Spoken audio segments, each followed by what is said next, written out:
The reason I'm looking around quizzically is that I've gone through all kinds of technical things this week, trying to switch over to a different streaming service. And I don't know if this is, oh, oh, now I can hear myself. I'm going to have to fix that.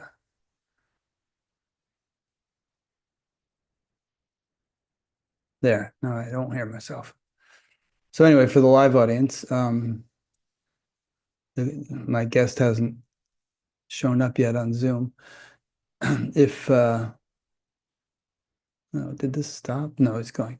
Um, for the live audience, you can see beneath the video, there's some text about being able to ask a question. There's a link there. If you want to ask a question during the interview, click on that link and it'll take you to a page through which you can submit your question.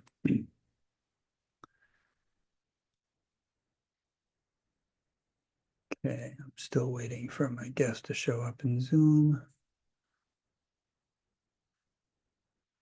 There's a new, not new, but there's a service that I'm probably going to switch over to instead of using Zoom for these interviews. It's called Riverside.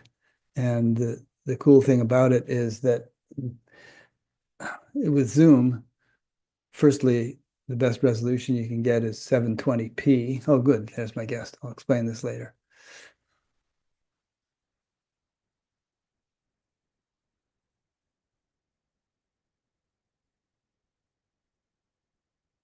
Dan, how you doing? Hey, Rick. Good. Good. All right. Thanks for your flexibility. Oh, sure. No problem. Did you want to check the sound level between the just using the mic on the computer and using these? Yeah, plug those in and let's see the difference. Okay. Right now it sounds kind of echoey, but maybe it won't be so echoey once you plug those in.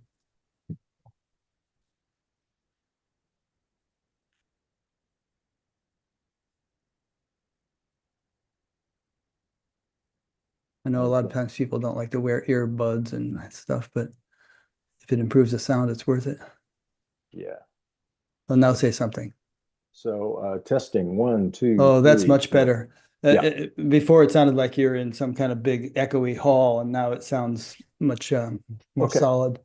Good. Yeah, let me just loosen them up a little bit. Yeah, Just sure. if they're too tight in there, then all I hear is my voice Yeah, no problem. rounding around in my head. And you're not hearing your own voice echo back to you or something, are you? No, no. Okay, good. Fine. Okay, so I haven't started recording yet, although the live audience is on, and I listened to your whole book, Mhm. and then I engaged with a discussion with 3 or 4 different friends, all of whom have been guests on Batgap, Mhm. because a lot of them have issues with the sort of self obliteration approach to it, to enlightenment or whatever we want to call it. So Yeah. I might bring up some topics like that, but I don't want you to have the impression that I'm being confrontational or anything. It's just kind of a, Yeah. an attempt to gain a clear understanding of this stuff and, whom it might be appropriate for and so on. Yeah. So I did listen to your you had a conversation with Suzanne, Right, right. or is it Susanna or Oh, she Suzanne? pronounces it Susanna. Susanna. Yeah. Right. That was actually an interesting dialogue with you Good. two. Yeah, I'm glad And you liked it. I even I liked you mentioned somebody that you were quoting from, but you didn't mention him by name, and about Brahman, and basically an explanation of, well, what happens to the self, or the sense of self. Right. And I kind of looked at that and thought, okay, this part sounds right on. This part, that's where I would kind of dive in and give a bit of a counterpoint to. Okay, good. I don't know Well, if you want to come back to that at some point. yeah, I don't have But that exact quote in front of me. I think I might have been quoting Jerry Freeman, and there might have been this quote from the Vedas that the Brahman is the eater of everything. Um, I don't know if that was the quote, but there's nothing about eating in it. oh, okay. It kind of means that, Brahman is the totality, and therefore it can subsumes everything, and doesn't necessarily, eliminate things, but they're essentially Brahman, and they're all contained you can say contained within Brahman, but they are Brahman essentially. Anyway, we can get all into that. Yeah, it's I think it's a very good point, because I think it's an area of confusion for a lot of people, where they go, Yeah. yeah, but um, it seems like the self is still here afterwards. Or then there's some teachers that say, yeah, the self doesn't actually go away. It just changes in this way, or there's a deeper clarity this way. All It's right. the one that starts out, no self describes the experience when the sense of individual self gets absorbed in the vastness and totality of Brahman. Right. Yeah. Is that Okay, Jerry? good. What's his name? Might have Jerry been Jerry Freeman, Freeman. old friend. Okay, well, we'll get into all that. So Okay. let's see here.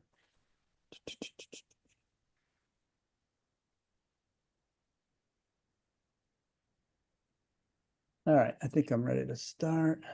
So the live streaming, I'm sorry, go ahead. Sorry, two things I just wanted to touch on. I'm assuming probably it's not that big a deal. I'm not like trying to make book sales, but that you'll mention the book in Oh yeah, happy to. I always do. Yeah. And I'll also link to it on your Batgat page. Okay, good. And so then I link right to the Amazon thing of it. Cool. And then the other thing is, I thought what I'd really like to do is actually, I think it's fairly easy, and I think you're already familiar with self-inquiry. So I think it'd be fun to just do it together in real time. Go through the process. If we can work that in there somewhere. Yeah. Yeah. And if you should need to take a bathroom break or something, just let me know and we can edit that out afterwards. Oh, good. Yeah. I didn't even think of that. Yep.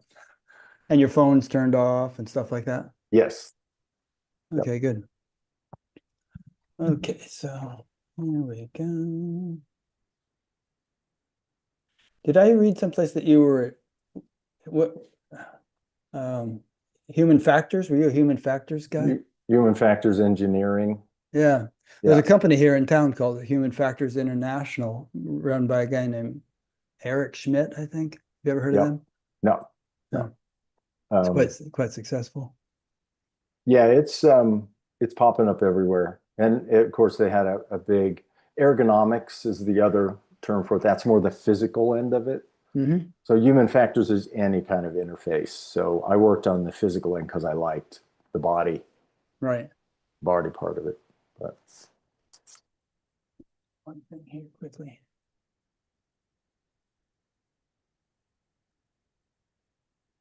Move my icons down so I can see them. I put the camera right in front of my monitor. I've got a camera sitting here on my desk, so part of the monitor is blocked out. All right, so let me get going here.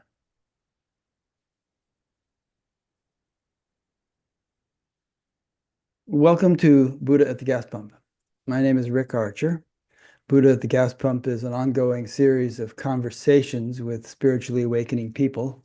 I've done 730 something of them now, and if you are not familiar with this and you'd like to check out the archive, go to batgap.com, BATGAP, and you'll see them categorized in various ways. This program is made possible through the support of appreciative listeners and viewers. That's really our only means of support. So if you appreciate it and would like to help support it, there are PayPal buttons on every page of the site and a page about alternatives to PayPal. Also, it helps in terms of viewership if you like and subscribe and so on. When you're watching a YouTube video, it helps with Google's algorithm in terms of making the thing accessible to more people. So my guest today is Dan Kelso, and Dan worked at a number of companies as a human factors engineer. He can, if he wants, he can explain to us what human factors is, but it's not too relevant to our interview. Dan's first love was always spiritual exploration. In 2011, after a number of years of trial and error, refining the process of self-inquiry into deep self-investigation, there came an undeniable recognition that he was not a separate self, simply no one at all. There was only the selfless aware existence. This became his permanent condition. Soon after, from a certain perspective, Dan left a successful corporate position and his old life, following an intuited impulse to be in a more free, natural, and creative circumstance. He now lives with his wife, Victoria, in the beautiful mountains of North Carolina, loving nature, exploring various forms of artistic expression, and guiding others to awakening. I read Dan's book, Deep Self-Investigation, A Modern Guide to Awakening, and a lot of our conversation will be based upon that. So Dan, welcome. Thanks for inviting me. You're welcome. Somebody from Scotland, let's see his name, David Hill, sent in a question, which is a good opening question, which is, how did you discover deep self-investigation while having no free will, he asks. And that's another question we might get into, whether we do have free will. There's a lot of these paradoxical questions that I think we're going to tussle with today. Yeah. Well, I think that's actually a deeper, a pretty deep question. Maybe you should start by just explaining what DSI is. Yeah, either one. Whatever. So deep self-investigation, it's really just a modified, maybe in some ways updated for Western thought version of self-inquiry, which is an ancient practice and is, I think most people know it in the non-dual or Advaita lineage in India and in the East, but you see it cropping up in philosophy and even in some ways, I would say neuroscience. You're seeing that, like Sam Harris, I think. I was just thinking of him. That connection, yeah. So it's not, and so deep self-investigation or DSI is really just the way I made that more palatable in my own experience, trying to investigate this sense of self that seems so persistent. And what is the problem with having a sense of self, if there is a problem? Well, and maybe you should also define what do we mean by sense of self? I mean, because I think it has many flavors or many points on a spectrum of what it could be. Well, yeah. So initially, I think the sense of self, as let's say, relatively speaking, as somebody's reflecting on it, it's more how they think of themselves. So who they are as a person, are they a man or a woman, their job, the things they like, their hobbies, it starts on that level. And then, but I think as you investigate that, you go, well, I'm a postman, but I'm not really a postman. I just do postal service. So that's not exactly who I am. So I think as you begin to look at it and question it, you gradually and naturally, I think, drop through sort of the universal layers of that, this superficial layer of labels. And then there's, well, I'm a body, or I'm a body mind. And then as you look at that, it's the same thing. If I lose a part of my body, do I go with it? Am I now in two locations at once? So I think it just progresses through that. And then you end up with very subtle elements of yourself. It's like, well, I'm not exactly the body, and I'm not exactly the mind, but I seem to be in there somewhere. And so we begin to explore this subtle sense of who we are. So I don't know if you want me to answer the first question, like what's the problem? Well, let me bounce back something to you now, and then we can keep going. So are you familiar with the Advaita Vedanta breakdown of the personality structure? There's a bunch of layers that they outline. Yeah. In traditional Advaita. Yeah. So you have the Annamaya Kosha, which is the physical body. I think you're more familiar with it than I am. So maybe I'm going to rattle it off for a second. So you have the Annamaya Kosha, which is the physical Yep. body, and Anna means food. It's made of food. And then you have the Pranamaya Kosha, which is breath. And then you have the Manomaya Kosha, which is mind. And then the Vijnanamaya Kosha, which is intellect. And then the Anandamaya Kosha, which is said to be the bliss sheath. All these are said to be sheaths, like Russian dolls. Okay. And then beyond all that, you have the Atman, which is not really individual anymore. So there's all these individual structures and Right. serving as a kind of instrument through which the Atman is reflected, resulting in the ability to live life. Right.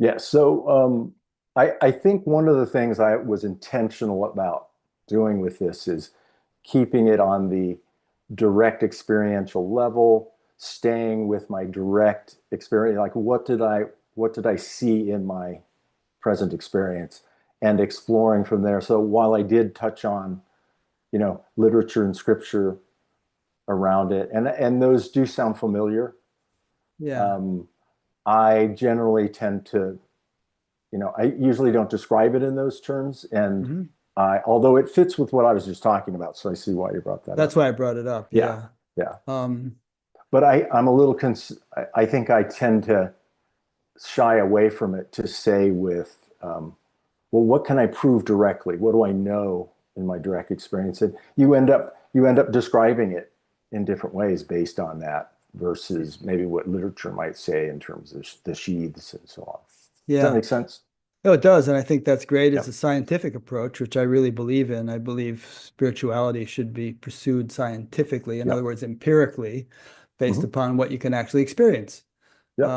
Not sort of going off in intellectual flights of fancy. But sometimes these intellectual structures are useful.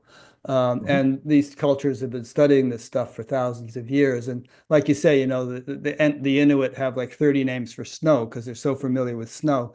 And Right. so these guys, they have all these different names for consciousness and all these subtle nuances that Western psychology hasn't even considered yet. Right.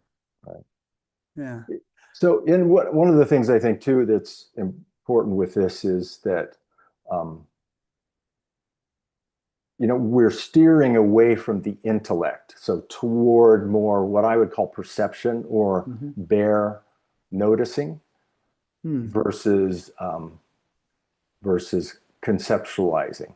So basically steering clear of that because there's such a strong habit to go to the mind for answers and go to representations. And even if you speak with most people, they don't really know the difference between what they think about what's going on and what they're directly experiencing is going on. And there tends to be a heavy overlay. So I think over the years just became very shy about venturing into that. Still noting it, if I would read something, I would think, okay, this sounds relevant. But then now I got it. Now I'm going to move on and let me verify it. And I like that you said it's scientific. It's very much follows, I think, the scientific method. Observe, report, keeping it accurate means really not assuming anything, you know. So I think Yeah. that in that sense, it very much follows a scientific spirituality approach. Yeah. To someone who is just, thinking about this stuff, I might say, okay, now think about lunch. Mhm. All right. You still hungry? Yeah. Okay. Think some more. Yeah, But I'm still hungry. All right. right. Then let's eat, and have the Yeah, actual experience. yeah. Just keep thinking till you're full. Right. Yeah, Uh, so this is an important point. So there's knowledge and experience. And I think they complement and supplement and reinforce or each other. There can be a mutual confirmation value, but neither alone is generally adequate. Would you agree with that? I would say um, I think what we're leaving out is the interference factor. Which is So, what? which is so if we think of attention as having a limited amount of a limited scope of what can be attended to, Hmm. then uh, focusing attention on thought is, in a sense, it's displacing time that could be focused on investigating, exploring, um, in, like I said, this more perceptual kind of way on the level of direct noticing. So I think that's where I see it becoming problematic. I don't think like, I don't believe in getting rid of the mind, trying to destroy thoughts, even trying to decrease thoughts. But I also recognize that there is a factor of interference going on in that thoughts tend to occupy attention. So in that way, I would say, yeah, I would approach it with, particularly when it comes to something like self-investigation, because we're dealing with things, particularly as it gets deeper, we're dealing with levels of the sense of being of individual self that is very subtle and it doesn't really require thought it really requires just careful looking and almost like a photographic plate, when they take these photographs of astronomical, like a nebula. Well, they let the plate sit there and just absorb photons right. for extended periods of time. I mean, it can go on for hours, and it gets more detailed that way. And I think that's the way attention works. It's like a photographic plate. You just put it there, you aim it at this, and you begin to this cumulative absorption of the detail of what's there. Because that whole point is to see what's there clearly and recognize it. Does that make sense? Yeah, it does. Do you find that the mind settles down more and more while you do that? Or Yeah, it doesn't remain agitated and fluttery so much? Yeah, it tends to. That tends to have that side effect of, it's almost like you're depriving thought of energy, and so it will naturally kind of go into and you could say this is very much a contemplative or meditative. I like contemplative because it feels more like the reflection that goes on with this, Yeah. which does have a nice calming effect, not just on thought and the mind, but the body, and so physiologically. Yeah. It reminds me of the first couple of verses of the Yoga Sutras. One of them says, the first, or maybe it's the second verse, says yoga, which means union, or merging with the self, capital S. Yoga is the cessation of the fluctuations of the mind. The vrittis, or the excitations of the mind, settle down. And then the next verse says, and then the seer rests in the self. The analogy is often used to like agitated water trying to reflect sunlight. It doesn't get a very clear reflection, but if the pond is just like mirror smooth, then the reflection of the sunlight can be brilliant. Right. Yeah. Great example. Okay. And I wonder how I've been practicing meditation since the 60s, and the way I've practiced it, it fits the description I just gave, where the mind settles down more and more. And as it does so, there's just awareness expands, there's less and less constriction, and at times, unboundedness and real clarity. But there's no intellectual process involved. What you're describing sounds to me a little bit more volitional, or a little bit more, systematic, in terms of one being engaged in some kind of inner inquiry. Right. Is that correct? Yeah, that's correct. Yeah. Okay. I mean, Maybe I would say, and elaborate. this almost gets back to that original question by Scott, I think, where Yes. it's like, how can you do it? How do you do this if there's I nobody think it doing was Dave, but he was from Scotland. it? Yeah. Yeah. Okay. Oh, there we go. Scott from Scotland. So the thing is, at the beginning, if there is no self, the way we think of ourselves, the way we conceive of ourselves, if there's not a separate self, then how is this all happening? How does what looks like personal intention, action take place? So what we begin to see is that, and in this process of self-investigation, you start seeing not this, not this, not this, right? The neti process. And eventually there's nothing left. And yet action takes place, thought takes place, everything about the character, what I call the character, continues to operate, but there's not really somebody doing it. So who's doing it? Well, why? What's So doing here's it? the question.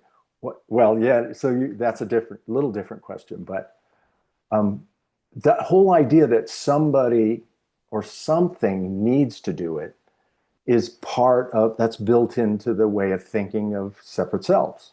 Well, somebody's got to do it for it to happen. But we would never say that about the weather. Well, who's generated the clouds? Who's, unless you went into more of a religious description of that, well, God's doing it or something like that. Yeah, you could get into laws of nature and temperature and pressure differentials and Yeah, the rotation of the earth and all kinds of factors. right. Yeah, So natural phenomena are doing it. Well, we'd say it's happening, and there's an interplay, and there's a kind of a network of interrelated connections to it, but we don't have to insert anything personal into it. We don't even have to conceive of a giant entity called God. We can just say and I think a lot of this is, and this is the tricky part because it seems almost like a little bit of new age spirituality, but we can.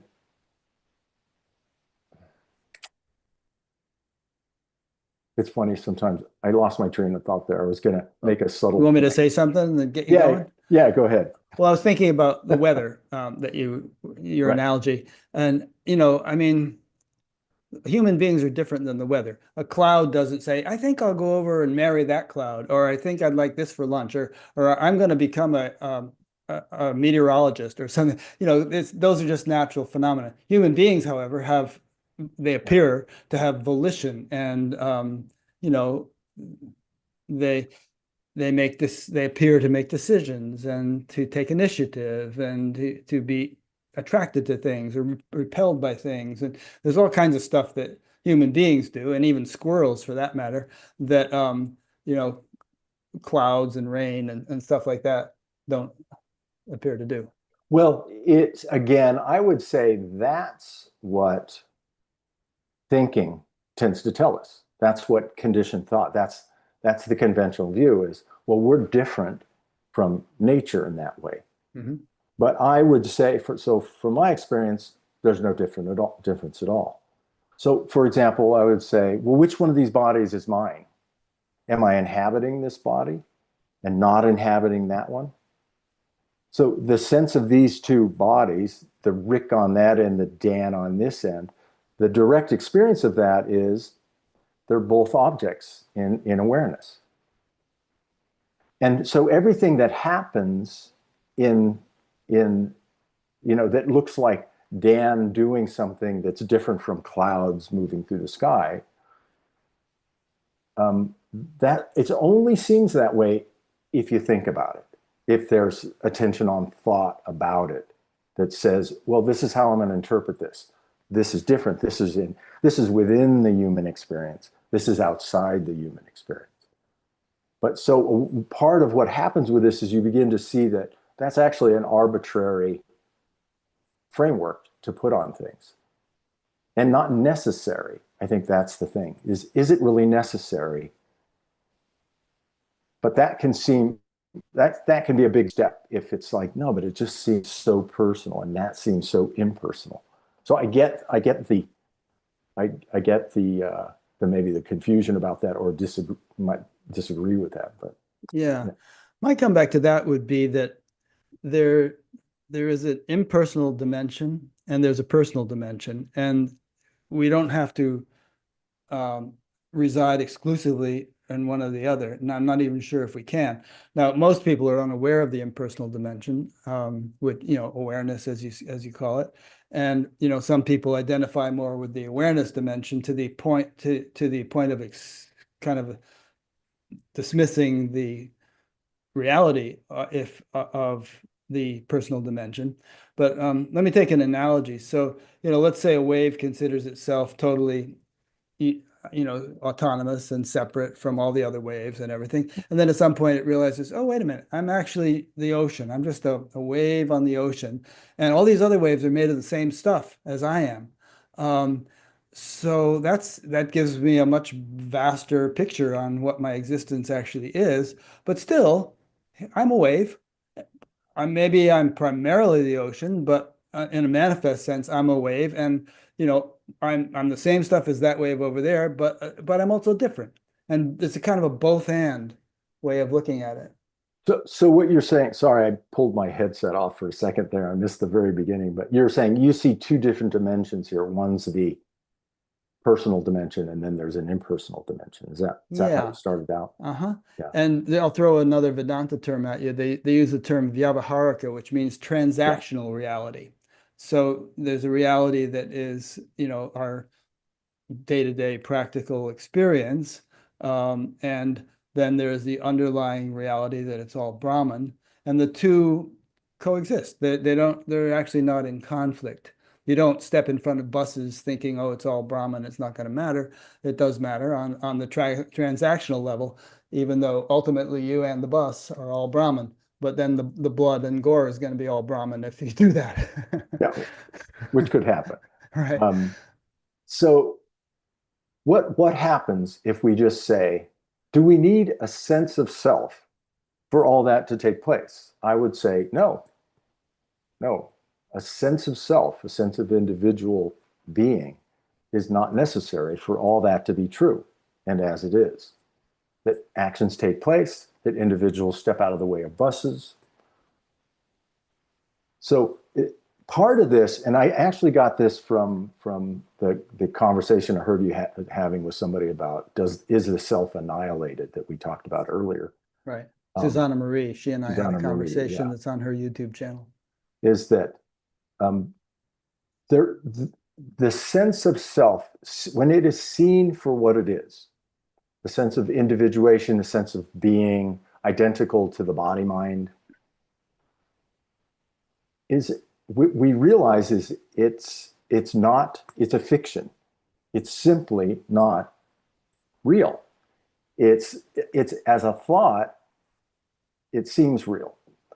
As a direct experience, it not only is it not findable and identifiable and provable and verifiable, it's not necessary for things to continue to happen. But so I would say that it all looks impersonal is fun. It's a funny word because it makes it sound like it's dry and kind of dead like space or something, but it's not like that at all. I mean, there's something amazing going on here. Really, truly, every moment. And it doesn't, this sense of self just is an obscuration to that going on.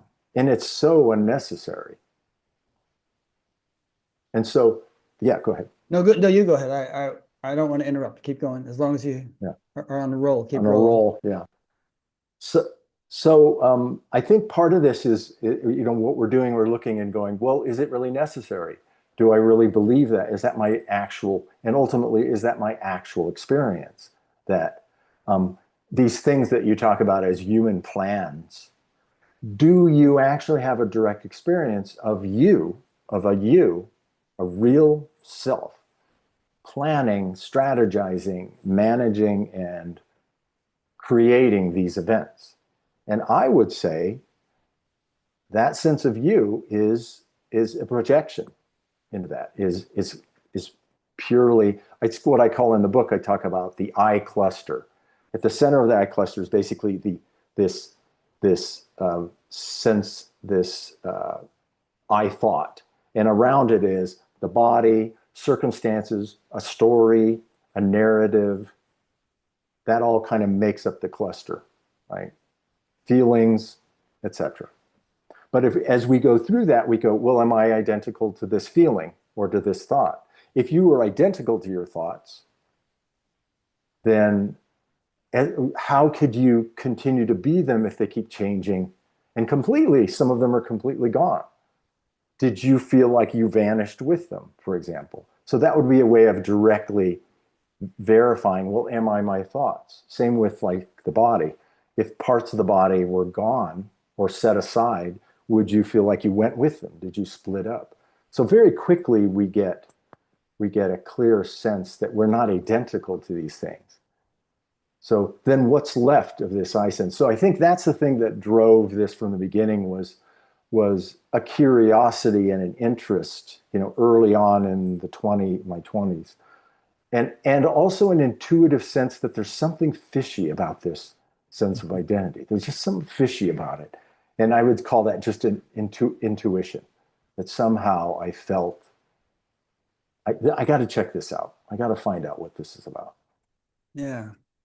I would say that of course, you're not your thoughts and you're not your body. And although there is something which is aware of your thoughts and your body and your feelings and all that stuff. And so it would make more sense to suggest that you are that which is aware of the things rather than the things themselves. And that awareness obviously persists, it abides, it doesn't come and go. Whereas the old movie screen analogy, the screen always stays, the movies keep playing. Right. Which I just want to mention is very different from any conventional idea of a sense of self. Just conventional meaning common, normal, everyday. Common, or even conventional within the spiritual circles, in spiritual circles. The way you just described, what we seem more to be as awareness, I think it's a very good description. And I think it's very uncommon. You've already disregarded thought and feeling and the body. So like all the major players are out of the picture there. So, but I interrupted. So please. No, it's okay. No, it's not. I mean, if anybody's read any Vedanta books or anything, it's not that uncommon. This kind of idea has been around for thousands of years and is certainly in vogue these days with those who study these things. But maybe we could call the things we're describing thought and body and emotions and everything else, or even the sense of self. There's a word for that in Sanskrit. It's called ahamkara, which means I maker. And it's considered in these traditions that it's not something that is utterly eradicated, but that the identification with it falls away, not the function itself. And some would argue that a functional I sense remains necessary for basic human functioning, like knowing foot from floor and finger from knife when you're cutting vegetables and things like that. But and that there will still be opinions and tastes which might even get amplified with awakening. So I'm sorry to be throwing so many little Vedic phrases at you, but another one is Brahman is the charioteer. Right. And what that one is meant to mean is that Hertz has not put you in the driver's seat, if you remember those old commercials. Yeah. You're in the back seat, you're the passenger. Brahman is driving the car. So the cosmic intelligence, the wholeness or whatever, that is you were talking earlier about free will and the doer. That's the real doer. But we're still in the car. There's still some kind of ahamkara, some I maker, some self sense that is different for you than for me. I mean, if you have appendicitis attack all of a sudden, you're going to be experiencing a lot of pain. I'm not, because I'm in a different location with a different individual expression, even though fundamentally we're the same cosmic intelligence, same awareness. What do you think about that? Yeah. So, well, there's a couple of things there I could go at. So let me go after this one because it relates back to the conversation that you and Susanna were having. Is the sense of being identical to is what we're looking at with identity. That's the sense of self is a sense of being identical to. So I could describe my experience in terms of what you were describing in the scriptures there. Well, something remains of the self. It's called Lesha Vidya in Vedanta, which means faint remains of ignorance. Yeah. So, but I wouldn't say that it's a faint. There's something about this, and it's a reason why it's called awakening, right? Awakening out of any sense of identification with any kind of self, any kind of separate self, and it just ends. So as Susanna was telling you, it's just not there. There's no sense of confusion about that anymore. It's just over. In a sense, it's as much a surprise to you, in quotes, as to anybody. It's like, wow, it's like that. Oh, oh. But there's no sense of, it's such a distinct vacancy. I like that word, vacancy, where for such a long time, even after getting past all this superficial and even deeper sense of self around the body and the mind, and location, the end of even any subtle sense of being residing in, I would say the only thing that's left is there is an interesting, as awareness, at some point you realize what I am is this: a live being, a live existence, a live presence, aware presence. That's all talking about the same thing. As that, there's a sense of association with, and this isn't the best word, but it's the best one I can come up with this body. Okay, association. That's not a bad word. So I like that because it's fairly neutral. It doesn't personalize it in any way because it does not feel personalized. And yet there's it's almost like, it's a little like watching a ship, like a small sailboat. It starts on the beach and then gradually it's drifting out to sea. But for a long time, it's within view and it gets a little special attention, but you can feel it. Just at some point you can see the progression in that it just becomes less and less important. And that's a good description of the whole process. It's like, what's all this emphasis put on Dan's life and his interests and his opinions? And so you see all that falling away in the process as you're investigating the I. You don't go directly at, well, I don't want to have all these opinions anymore. I want to stop stating opinions. You start disidentifying with it. It's like, that's not even my idea. Why do I give a shit about that? So there's a gradual process like that going on about very specific, elements of the personal experience, but also the whole of the body mind, the whole of the sense of self in general.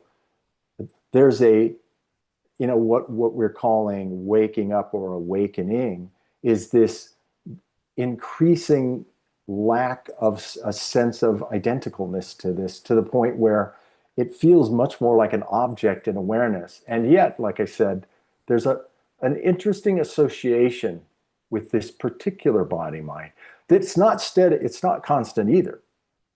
So many times it's completely, there's no interest in this at all. It's just a bird, there's a bird on a tree. And so it seems to have something to do with attention and maybe the habit of attention. Anyway, go ahead. I think you were going to say something. Well, yeah. It also seems to me to have to do with the circumstances. Like there might be circumstances in which there is no need for there to be a close association with what the body is doing. Other times, you're driving in heavy traffic, or I don't know, you're about to injure yourself or something or other. The association kind of zooms in like a camera lens. It can kind of zoom in when necessary and zoom out when not necessary. Right. And right. I would say that happens independently, though, of the sense of identification. So I don't think that those two necessarily are the same thing. Yes. And my experience is that even if I'm having some very intense experience, like I brought this up several times, this happened to me a few years ago where I tripped over something on the pickleball court and I landed on my face and then I was bleeding and everything. Mm-hmm. In the instant of that happening, there was just this clear awareness that was untouched by it, and the intensity of the experience threw that into contrast more than just everyday, circumstances. Right. Right. Yeah, and I wouldn't have had time to think about that if I wanted to. I was busy falling on my face, but it tried to detach from the pain. No effort. No, it was just there. That's the way it is. And what would you attribute that to? Half a century of meditation and spiritual practice and stuff. Yeah. Which it's grown incrementally, Yeah.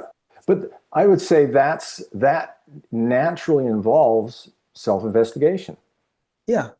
Perhaps in a different mode or method or form than what you're doing. But, I've derived tremendous progress and benefit from what I've been doing. And I'm always open to new things, you know, I'm just yeah, curious about it all. So I would say, though, in that moment, there was a disidentification with detachment, not feeling identical to the body and the pain in the body at that moment.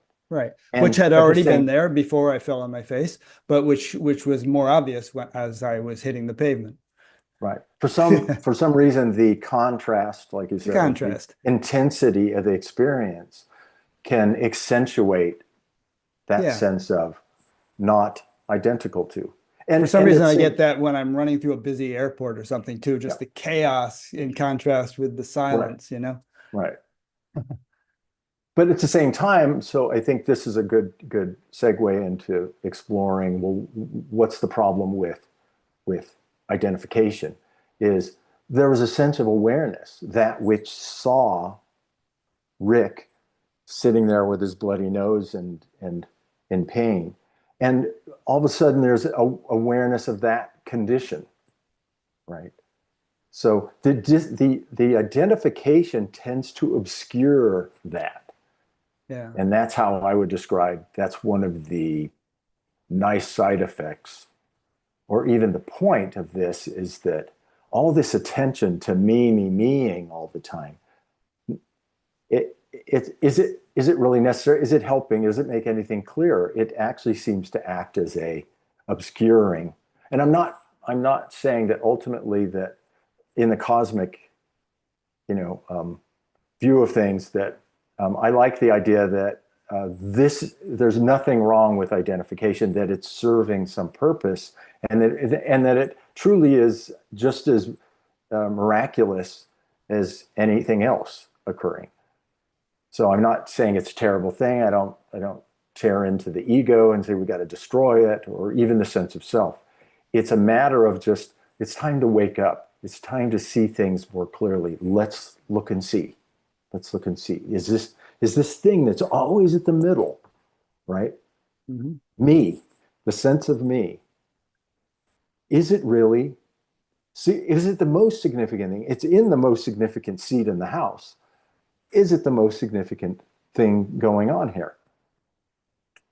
Yeah, there's a verse in the Bhagavad Gita which says that someone who claims authorship of action is actually taking something that doesn't belong to him, and he's a thief. Mm-hmm. They calls him a thief for doing that. Yeah, I like it. But there are these paradoxical verses, though. I mean, there are a bunch of verses like that where it says, "You're not the doer. Action is done by what they call the gunas of nature, some mm-hmm. forces of nature, and so on." And the wise or the enlightened, have this sense that I do not act at all. But then they'll get to another verse which says, "You have control over action alone, never over its fruits." Mm-hmm. Don't attach yourself to inaction. Engage in action, and yada mm-hmm. yada. So it attributes authorship to action. So it gets us back to the point of paradox. And I still think that both of these things can be simultaneously true without conflicting with each other. Yeah.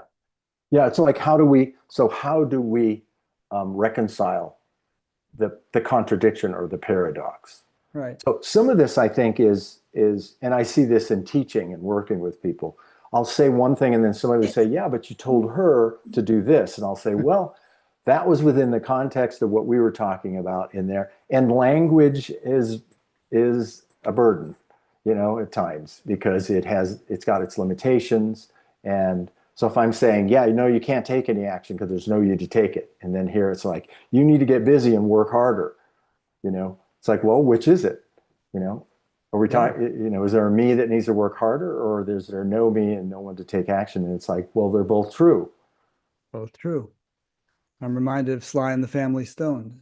Different strokes. There you go. For different strokes for different folks. They're right. Sly Stone just died recently. Oh, he did. Yeah. So yeah, paradox. Nisargadatta Maharaj said that the ability to appreciate paradox and ambiguity is a sign of spiritual maturity. Right. Yeah. I think, and that's actually, I was thinking about that it's a natural part of the progression of this is you start going, you somehow, I think it's a matter of increasing perspective, almost like literally you're getting height on the issue, and he can say, well, from up here, I can see how these pieces, you know, look in disparity and yet they fit together. So I think there's some truth to that. Yeah. And speaking of progression, maybe you could take us through a little bit of progression. So how many years ago did this begin to dawn on you? And initially, was there an I got it, I lost it phase that went on for some while, and then eventually it became more abiding? And then third part of the question is, now, month to month, year to year, do you feel that a certain deepening or maturation or refinement or some such thing is still continuing? Yeah, I knew this was going to happen. You'll ask a complex question, with multiple things, and I'm like, okay, what was the first one? Okay, I'll go back. So first part, how many years ago did this first happen? And was there an initial phase where it was just a glimpse here and a glimpse there, but most of the time it was not there, and then it got more and more frequent, and and then eventually just seemed to be there all the time? Yeah. So initially, so there was this initial thing of just, exploring a lot of spirituality and different forms of Christianity, because that's what I was raised with. And then just, coming into Ram Dass and those guys, and then finding self-inquiry and going, there's something about self-inquiry, and Ramana Maharshi and those kind of sages that started really resonating, and then being drawn into that. And then spending years, and honestly, this is why I wrote the book eventually, and developed this approach, was I couldn't make sense out of it. Ramana Maharshi was the best version of what was coming out of the teachings that were written around what he said. That was the best I could find. And it just didn't really help me a lot in what to do. So a lot of fumbling around with it, just trying to look, not knowing how to look. And then finally getting that, oh, you look like this. This is how you do investigation. Attention goes here. It focuses on this. You stay with direct experience.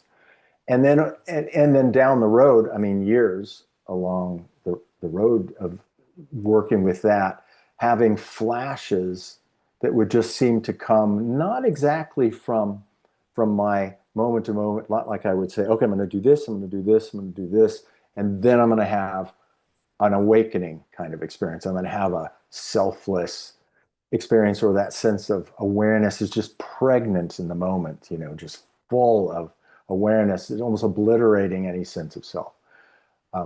Those were happening, and then it would be getting it, losing it, and then being frustrated and going, I got to get back to that, because that is like my reason for living. It's what I want more than anything. I don't know why, but it just seems like the most profound experience of truth that I could think of.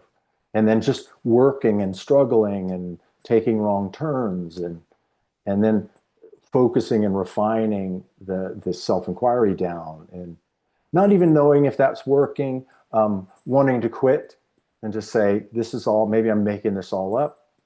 But I could never forget, I think I mentioned in the book, there was one experience happened probably in my mid-20s of just real clear, and it wasn't from self-inquiry exactly. I was reading Alan Watts, and I was kind of reading it in parallel to some Buddhist texts around no self, anatta, and going, what are these guys talking about? They really seem to be talking about that there isn't an actual self.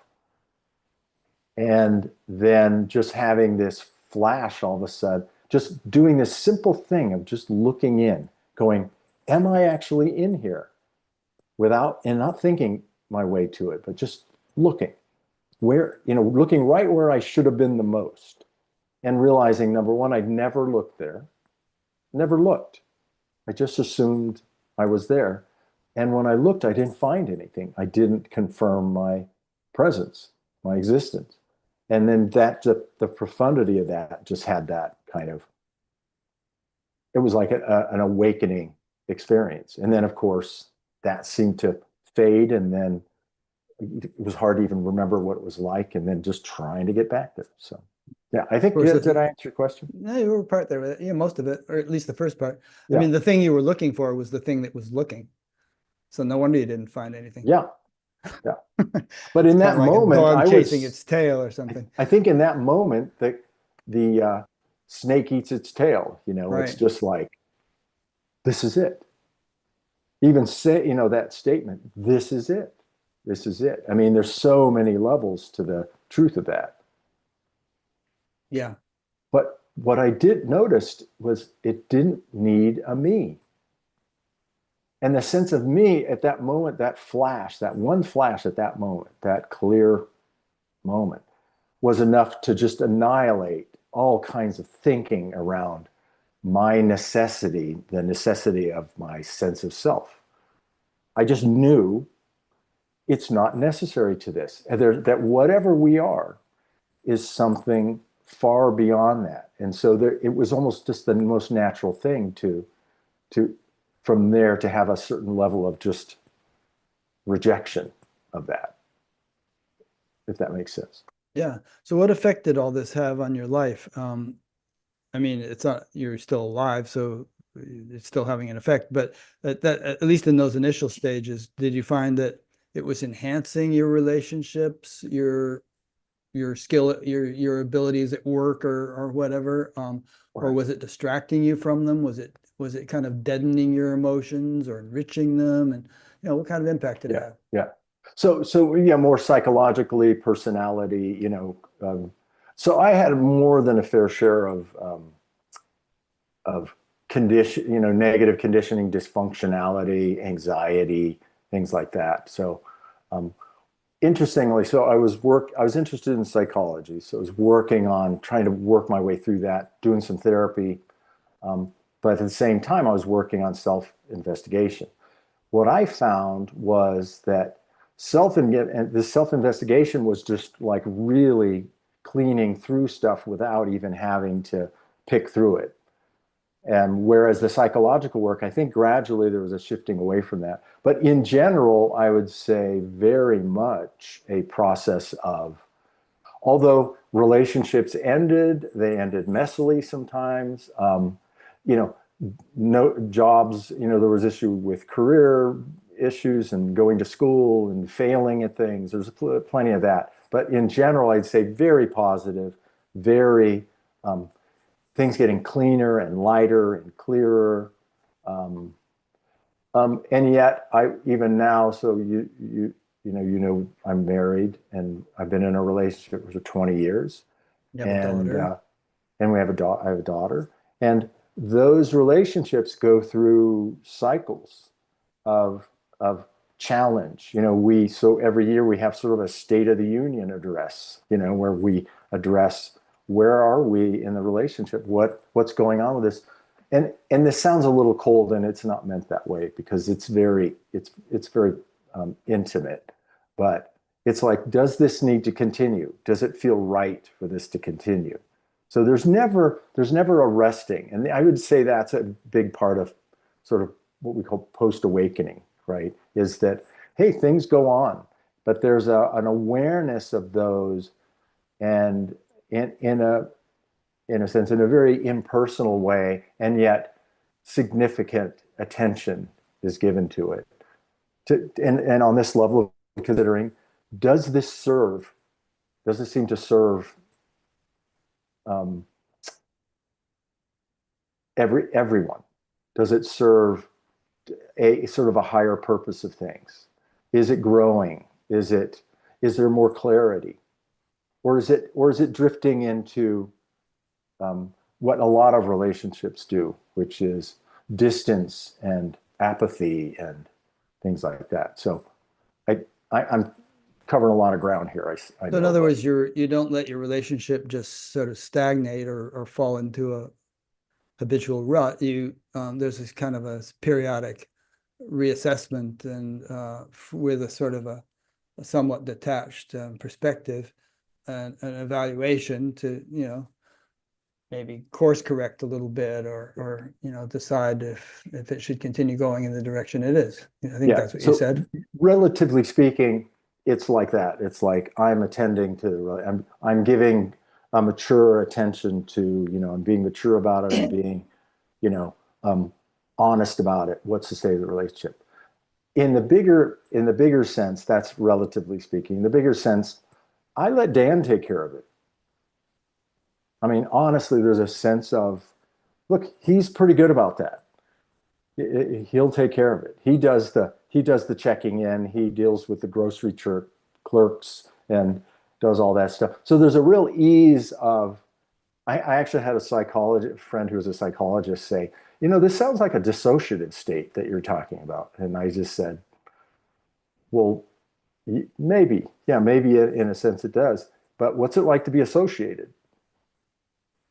What's the other end of that? So it's a very easy, it's detached and not in the sense of not being enmeshed in the issues, in the struggle, in a lot of thought about it. Like these things I'm talking about with the relationship, there's not a lot of thought going on with it. It seems very natural and very intuitive. Hey, what's the state of this relationship? How's it going? Are we happy? Is there increasing and sometimes that ends up, and often you talk to my wife about this, it's a challenge because I'll say, I feel like it seems like it could be more effective. What do you think? Do you want to take part in that? But it's always very open-ended. Like if you don't want to be a part of that anymore, that's understandable.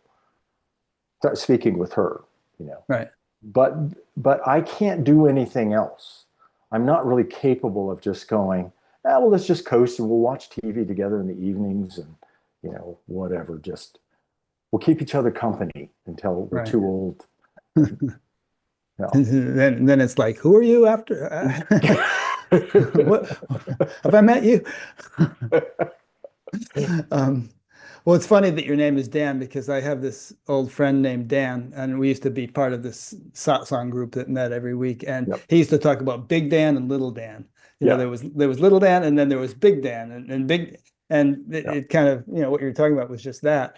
And I would distinguish between what you just described and disassociation as a psychologically undesirable trait or state, as being that type of disassociation in psychology is a fragmentation of the individuality. Right.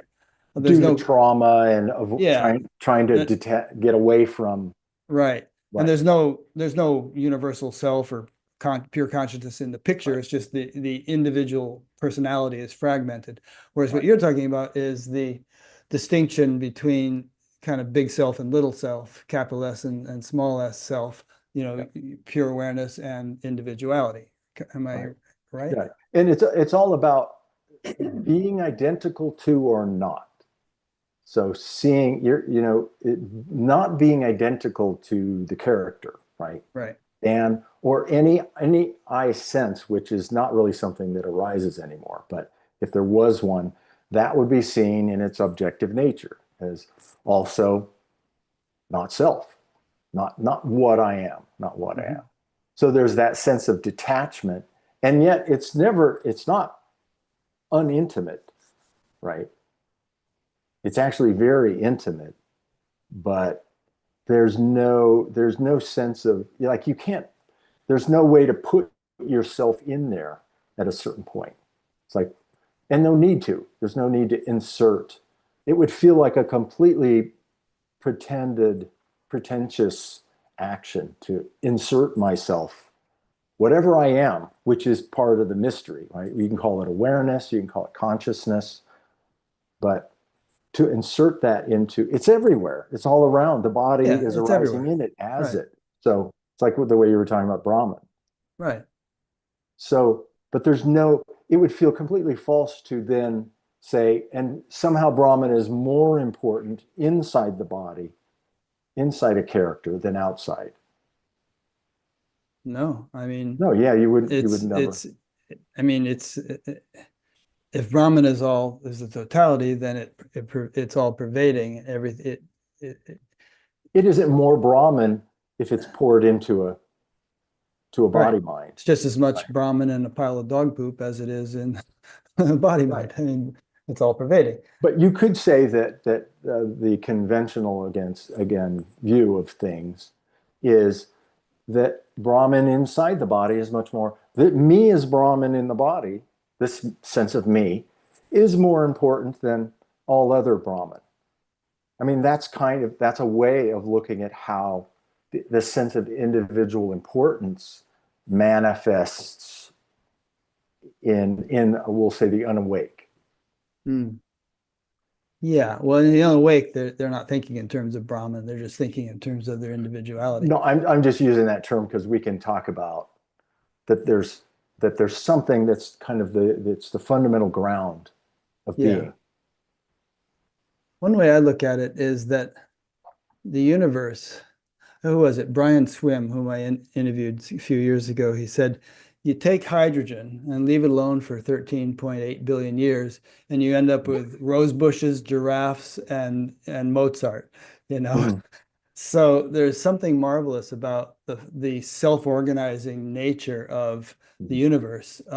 And some would say it's not just hydrogen somehow, organizing itself into all these things. There's a all underlying intelligence Mhm. that contains within it laws of nature that orchestrate the evolution of the universe into greater and greater complexity. And the more complex the form, the more fully the form can embody that intelligence which gave rise to it. Mm. So a human being can embody it much more fully than an ant, and so on. Right. And so there is something, in a As way, far as we know. yeah. So there is something kind of special about a more complex form. It's taken a lot more evolution for it to have come into being. And yet I've met a few dogs that are a lot more True. embodying of that than people. Yes, I could agree. So it's interesting that just having a higher brain functions and so on doesn't guarantee that there's the same level of recognition of the, you know. Yeah, there's a bumper sticker that's something like may I be the kind of human that my dog thinks I am, something like that. Oh, there you go. And there was a Zen koan, does a dog have Buddha nature? Yeah. Um, and I would say yes, but does the dog know its Buddha nature, or is it able to sort of fully realize and express its Buddha nature as fully as some higher life form? Maybe that's just a tangent. But it kind of goes off on an interesting, touches on something interesting. What happens to the body mind with awakening Mhm. and even approximating these levels of clarity? Well, there's clearly an influential effect. So On we the body see mind. that of the body mind, yeah, the Right. character. So you see somebody, you can pick any of the great sages and just say, as just from a human being level, you could tell there was something going on there. There was a certain equanimity, a certain peacefulness, a certain clarity, wisdom, things like that. So Bliss, happiness. happiness, yes. So there's an influence there. Yeah. But then what happens is a student comes along and says, "Oh, that's the teacher. It's all contained within the character, right?" So they start treating the character like it's special. And most teachers worth their salt would come along and go, "You're missing the point, It's not, it's just," but you don't hear much talk about this. The influence of awakening awakening transcends the body mind. And yet there is an influence. The body mind begins to reflect that condition. Yeah. That's a great point, and it's an important one. And also, I'm reading a biography of Gopi Krishna now, whom I don't know if you've heard of him, but Heard of him. all I had known Is he about the him one that had was all the gals around him? no, no, no, no, no. That was Krishna himself and the gopis. Oh, This okay. this this is an Oh, Indian guy who lived in the 20th century, whose name happened to be Gopi Krishna. yeah. But he had this. He was a brilliant man. He had this profound Kundalini awakening, and he went through hell and heaven. I mean, Mhm. and the hell part was that his body was so profoundly impacted by the awakening that was taking place that he had to be extremely careful of what he ate and what he did and how he acted. I mean, the slightest deviation from honesty and truth and all really Mhm. would impact him. Right. Um, And the heaven part, the interesting part was, well, that was a good part too, although difficult, but he also began to like compose verse first in his native language, which I think was Urdu, and then in German and languages he had never spoken, and he found Right. himself composing these verses. So And never studied, right? I never had studied or Right. learned or knew how to speak Right. or anything else. This stuff started coming out of him. Yeah. So just the impact of that on the body mind, it reminded me of that, just what you're saying there. Now, there's an interesting thing. Go ahead, and you might want to respond to that before I say anything more. No, go ahead. Okay, so what you've described about your experience so far reminds me of a whole kind of topography of higher states of consciousness that I once studied deeply. And one stage of it is where, as you're describing, there's this detachment between self and non-self, or self meaning, the pure awareness, and non-self meaning everything else, including the world. And then over time, the gulf between them begins to narrow. And it does so because of the impact of that realization on the body mind, in which it refines it, it purifies it. And as it does so, the heart begins to grow more, appreciation of everything begins to grow Heart more. meaning not the physical heart, but No, the emotional ability to love. to love, yes. Yeah. And also even the senses begin to get more refined and to Right. appreciate the creation and its finer values. And so the kind of gulf between the pure awareness and the world begins to narrow, and the appreciation begins to grow, and it blossoms into something which in this topography was called God consciousness. Right. And then that takes a further step in which the self, which we realized ourselves to be in that initial stage of realization, is seen to be the essential constituent of the creation itself. Mhm. And so there's really no distinction between that and this. And, that would be unity.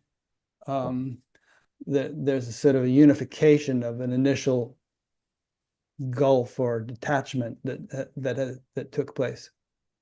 Right. Yeah. So, I mean, my take on that is that, and this touches on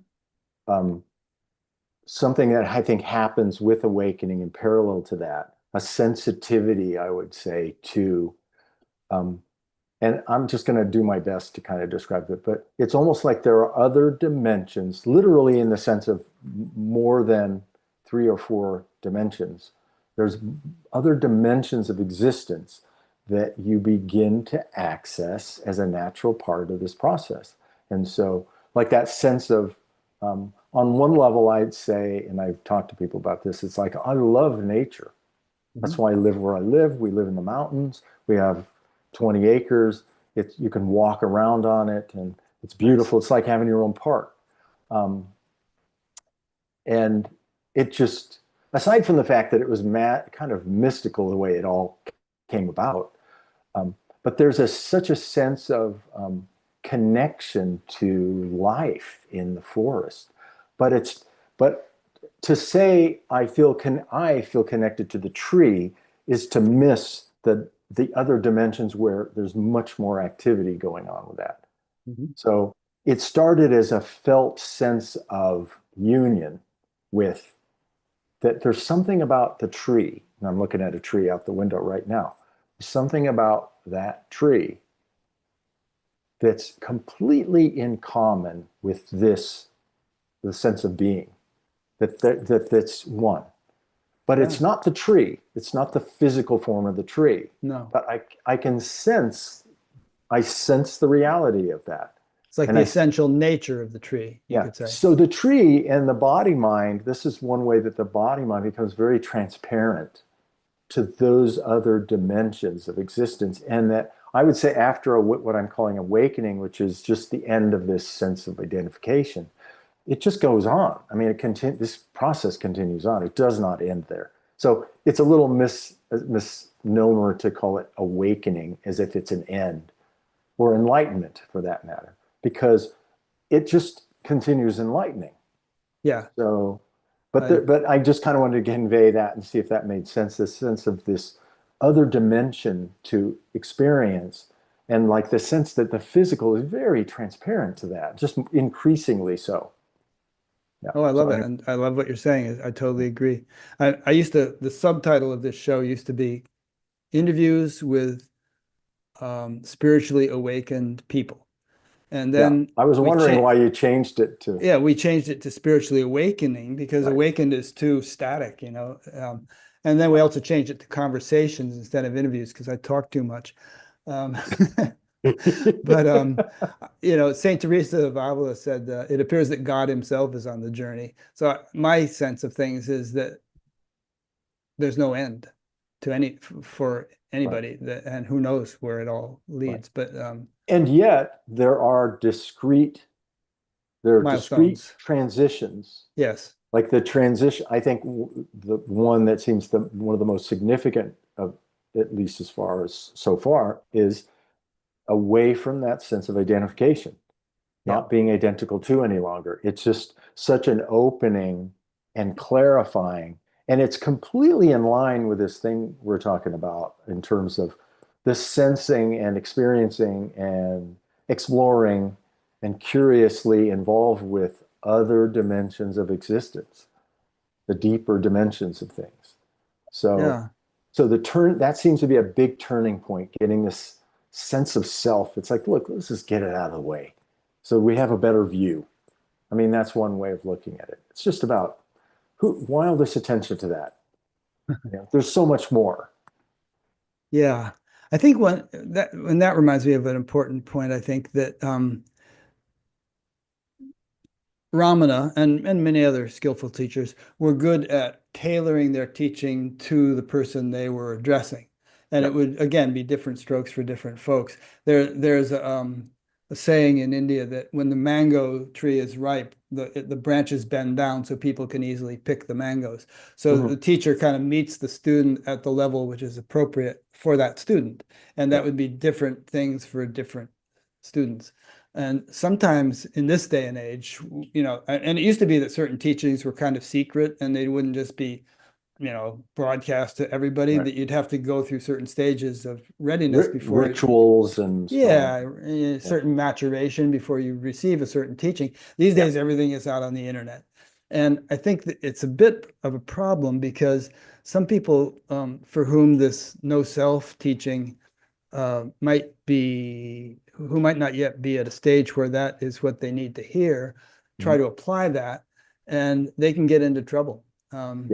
Yeah. There's this lady I interviewed named Jessica Nathanson who kind of specializes in helping rehabilitate people who've gone heavy into Neo-Advaita, Mhm. and they've become nihilistic. Destabilized, right? They've gotten Yeah. destabilized. They've lost interest in their families. They can't hold down a job. Right. They're having suicidal ideation, and in some cases, actual suicide. Right. So I think it's very important you know, to ready the ground before administering certain teachings to Right. certain people. Yeah. Yeah. I agree. I actually don't work with that many people, for one thing. I've come up through the Advaita, community with, Right. Adyashanti and a lot of the popular Mhm. teachers where they have large rooms with lots of people and everything. Yeah. I don't have any interest in that at all. I think number one, it's too hard to really see where people are at.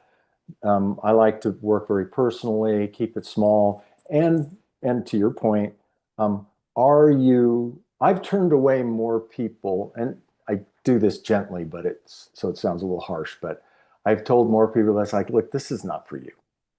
I would just say, look, I don't think you want this. And we'll talk about it. I mean, I'll talk to anybody, but basically you really need to be ready to dive into this. And you got to have in one way, very psychologically stable.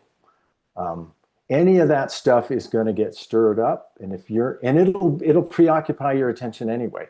And so every once in a while, when I first started out, I've been doing this for like 12 years now.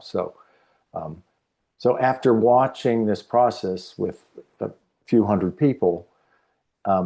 Many of the people that I worked with at the beginning, I catch the signs of that early on and just say, I'll tell them, go check that out. You should go check that. You want to, I don't answer questions about should I go to graduate school and things like that. It's like, I don't know. I don't know the answer to that. I can point at the sense of self and help you investigate that. But I think that the risks there and I've had a couple of people that were actually they weren't students at the time. They were just friends who were really curious. One was, well, I thought she was pretty stable, seemed pretty solid and comfortable and confident, and she had a master's in social work or whatever. And she's like, so what is this self-inquiry thing you're doing? Tell me about it. And I said, well, let's do it together. And we started to explore it. And she got so uncomfortable with that vacancy that's just touching on it. She said, this is just too weird. I never want to do that again. So, I just think it's exactly what you're saying. You got to be ready for it. You got to be right. And there's indicators of that. And sometimes you just have to experiment with it a little and go, yeah, it doesn't feel good. Doesn't feel right. Because this was a very fairly comfortable process all the way through. Certainly struggles at times, but not terrifying or dark night of the soul. There was nothing like that. So at least I know that can be the progression. And it still allows for the fact that it could be a dark night of the soul kind of thing. But there's usually indicators of, like, I'll get a sense of, should this person go on or not? Do they need to back off and do a little psychotherapy and get stabilized again? Or are they in a place where this is ready to fall off? And so I think reading that is kind of the responsibility part of it. Yeah, that's good.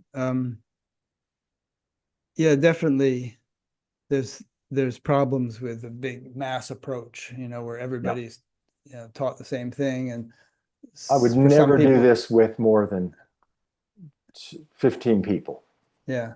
And that's about what I'm handling right now. So I think as soon as it's also shortchanging people because you can't really be there. It's a very intimate, connection that you're making with somebody. In some ways, much more intimate than making friends with people. Mm-hmm. And they're letting you into some very vulnerable places. And so you got to be present in a sense for that. So what, you say you've dealt with 100, 200 students over the years? Probably, yeah, few hundred, yeah. Yeah. And in general, if you could generalize, what's been your experience with them all? Has there, I mean, obviously you have to generalize, but yeah, the whole range. Has it tended to enhance their lives in addition to having, like, you see, one of my concerns coming into this was the notion that this could actually make well, you said in the beginning that this is not an intellectual path to realization where you're sort of denying the reality of the relative world and hammering that thought into your head. That approach can be appropriate for recluses or people who are inclined to be recluses, but if a householder does that, it can make them disinterested in the life that they're living and the responsibilities that they have. So well, I think some of that is going to happen anyway. I mean, there will be changes that happened in my case. I mean, I had a career and it was the pinnacle of my profession. And I mean, working at Apple and doing this work that I had studied and was interested in.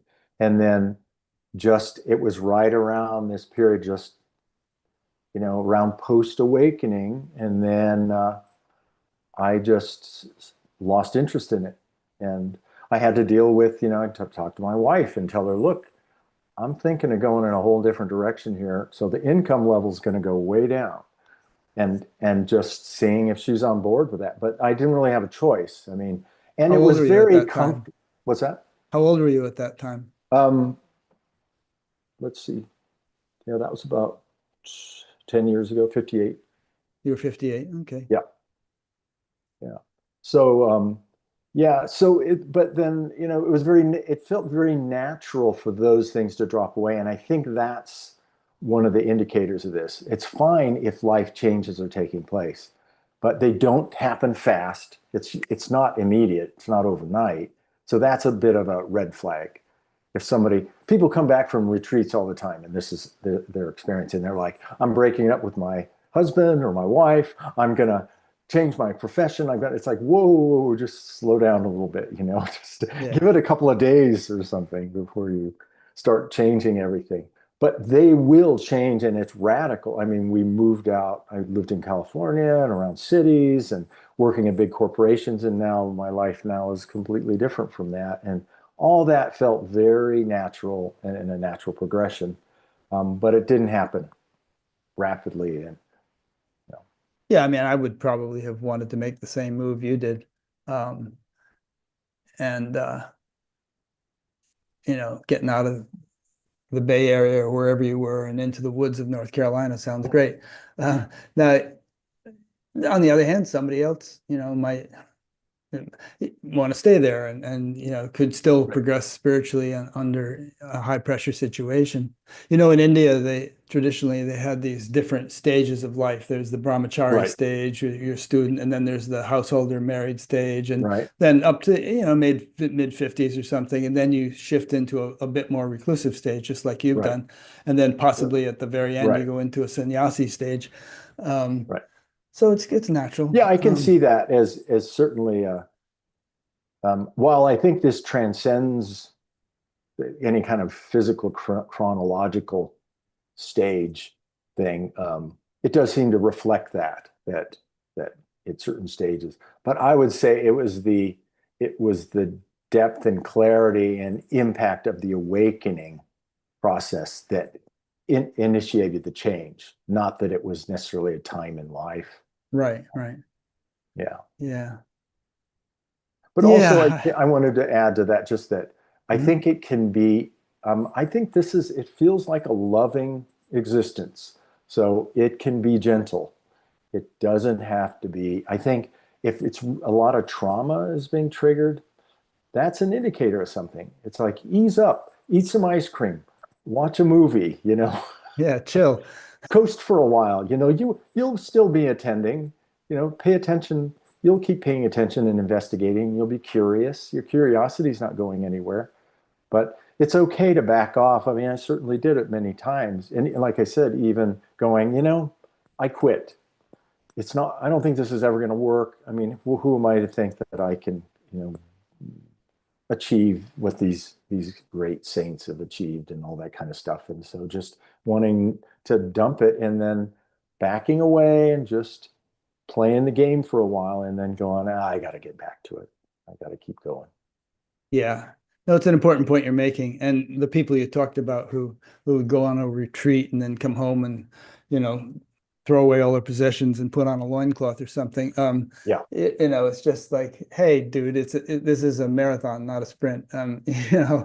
You can apply yourself with a great deal of ardor and diligence, but at the same time, you're not gonna, you know, become the Buddha this weekend or something. It takes time to mature into this, really. Right. And I think that's part of what comes with the process is there is a certain degree of wisdom and like pace yourself, take it easy. There's nothing terrible about any of this. Yeah. It's not an awful thing I wasn't running away from something, right? I wasn't running away from corporate work or anything. It was actually good to be in the midst of that craziness and the demanding nature of it.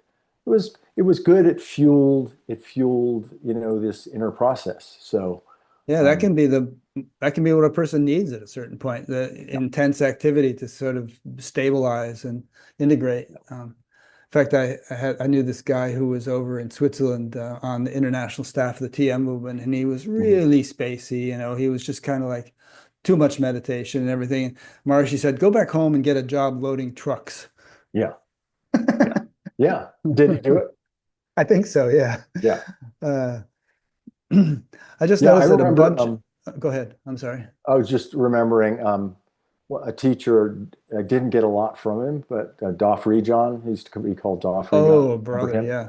Yeah, Oh, yeah. yeah, yeah. He had a lot of talk about a wacky spiritual guy, um, but one of the things when I was studying some of his teachings at the time and living up in Oregon, and I was working part-time jobs, I was like, I don't want to be a part of the corporate world. And then and it wasn't just that he had said this or wrote it. It was that it just clicked. And he said, you got to be willing to go out and get a job full time and just Yeah. make money, just make some money. And I thought, I didn't even think about that. I mean, I've been just so resistant to it. I didn't think it might be a part of the spiritual process. And so Sure. and it began a whole opening into, facing fears and challenges that I wouldn't have gotten if I hadn't done that. Yeah. Um, and then ultimately there was an abandonment of all that, but at the right time. It Right. felt right to leave all that behind. And that made it so much easier. It was just such an easy transition. All these Sure. people that retire out of corporate world and they just go nuts. They're like, I don't know what They to do don't, with myself. I got right. no, and I know exactly what to do with myself. I'm going to paint. I'm going to sculpt. I'm going to move to a really cool place because I don't have to be here to work anymore. Yeah. And Which it you could just, do because you had some money because you'd been working, so right, yeah, exactly. right. I just noticed that a bunch of questions came in, so this Yep. might be a little bit disjointed as we jump around, but let's see what we Okay. got here. Uh, there was another question from that guy in Scotland, whose name was Dave, David Hill. not Can you, Scott. no, not Scott, Dave from Scotland. Can you know physical pain without being in physical pain? I think I know what he means. Yeah. Yeah. So that's kind of what we've been talking about is this sense of it's a healthy, natural detachment from not the pain. See, we're not being the pain. We're being the one who I would say we're the one who's experiencing the pain. So seeing through the sense of the pained one releases. It doesn't mean the pain goes away though. It still registers. So I'd say that's what we're really talking about. Does that make sense? Yeah. I sometimes wonder about that. Like, I could handle my pickleball accident, no big deal.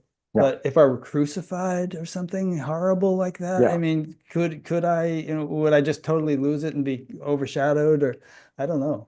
Well, it's interesting. So about during the COVID thing, Hmm. so my body really got hit hard with that, and I ended up in the hospital.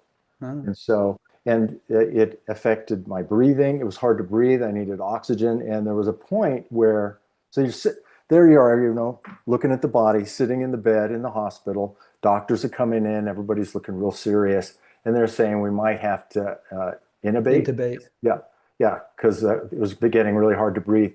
But the whole time there was just a sense of it sounds too good to be true, but it was, and I was just in a sense surprised as the next person was like, oh, maybe this is it, death.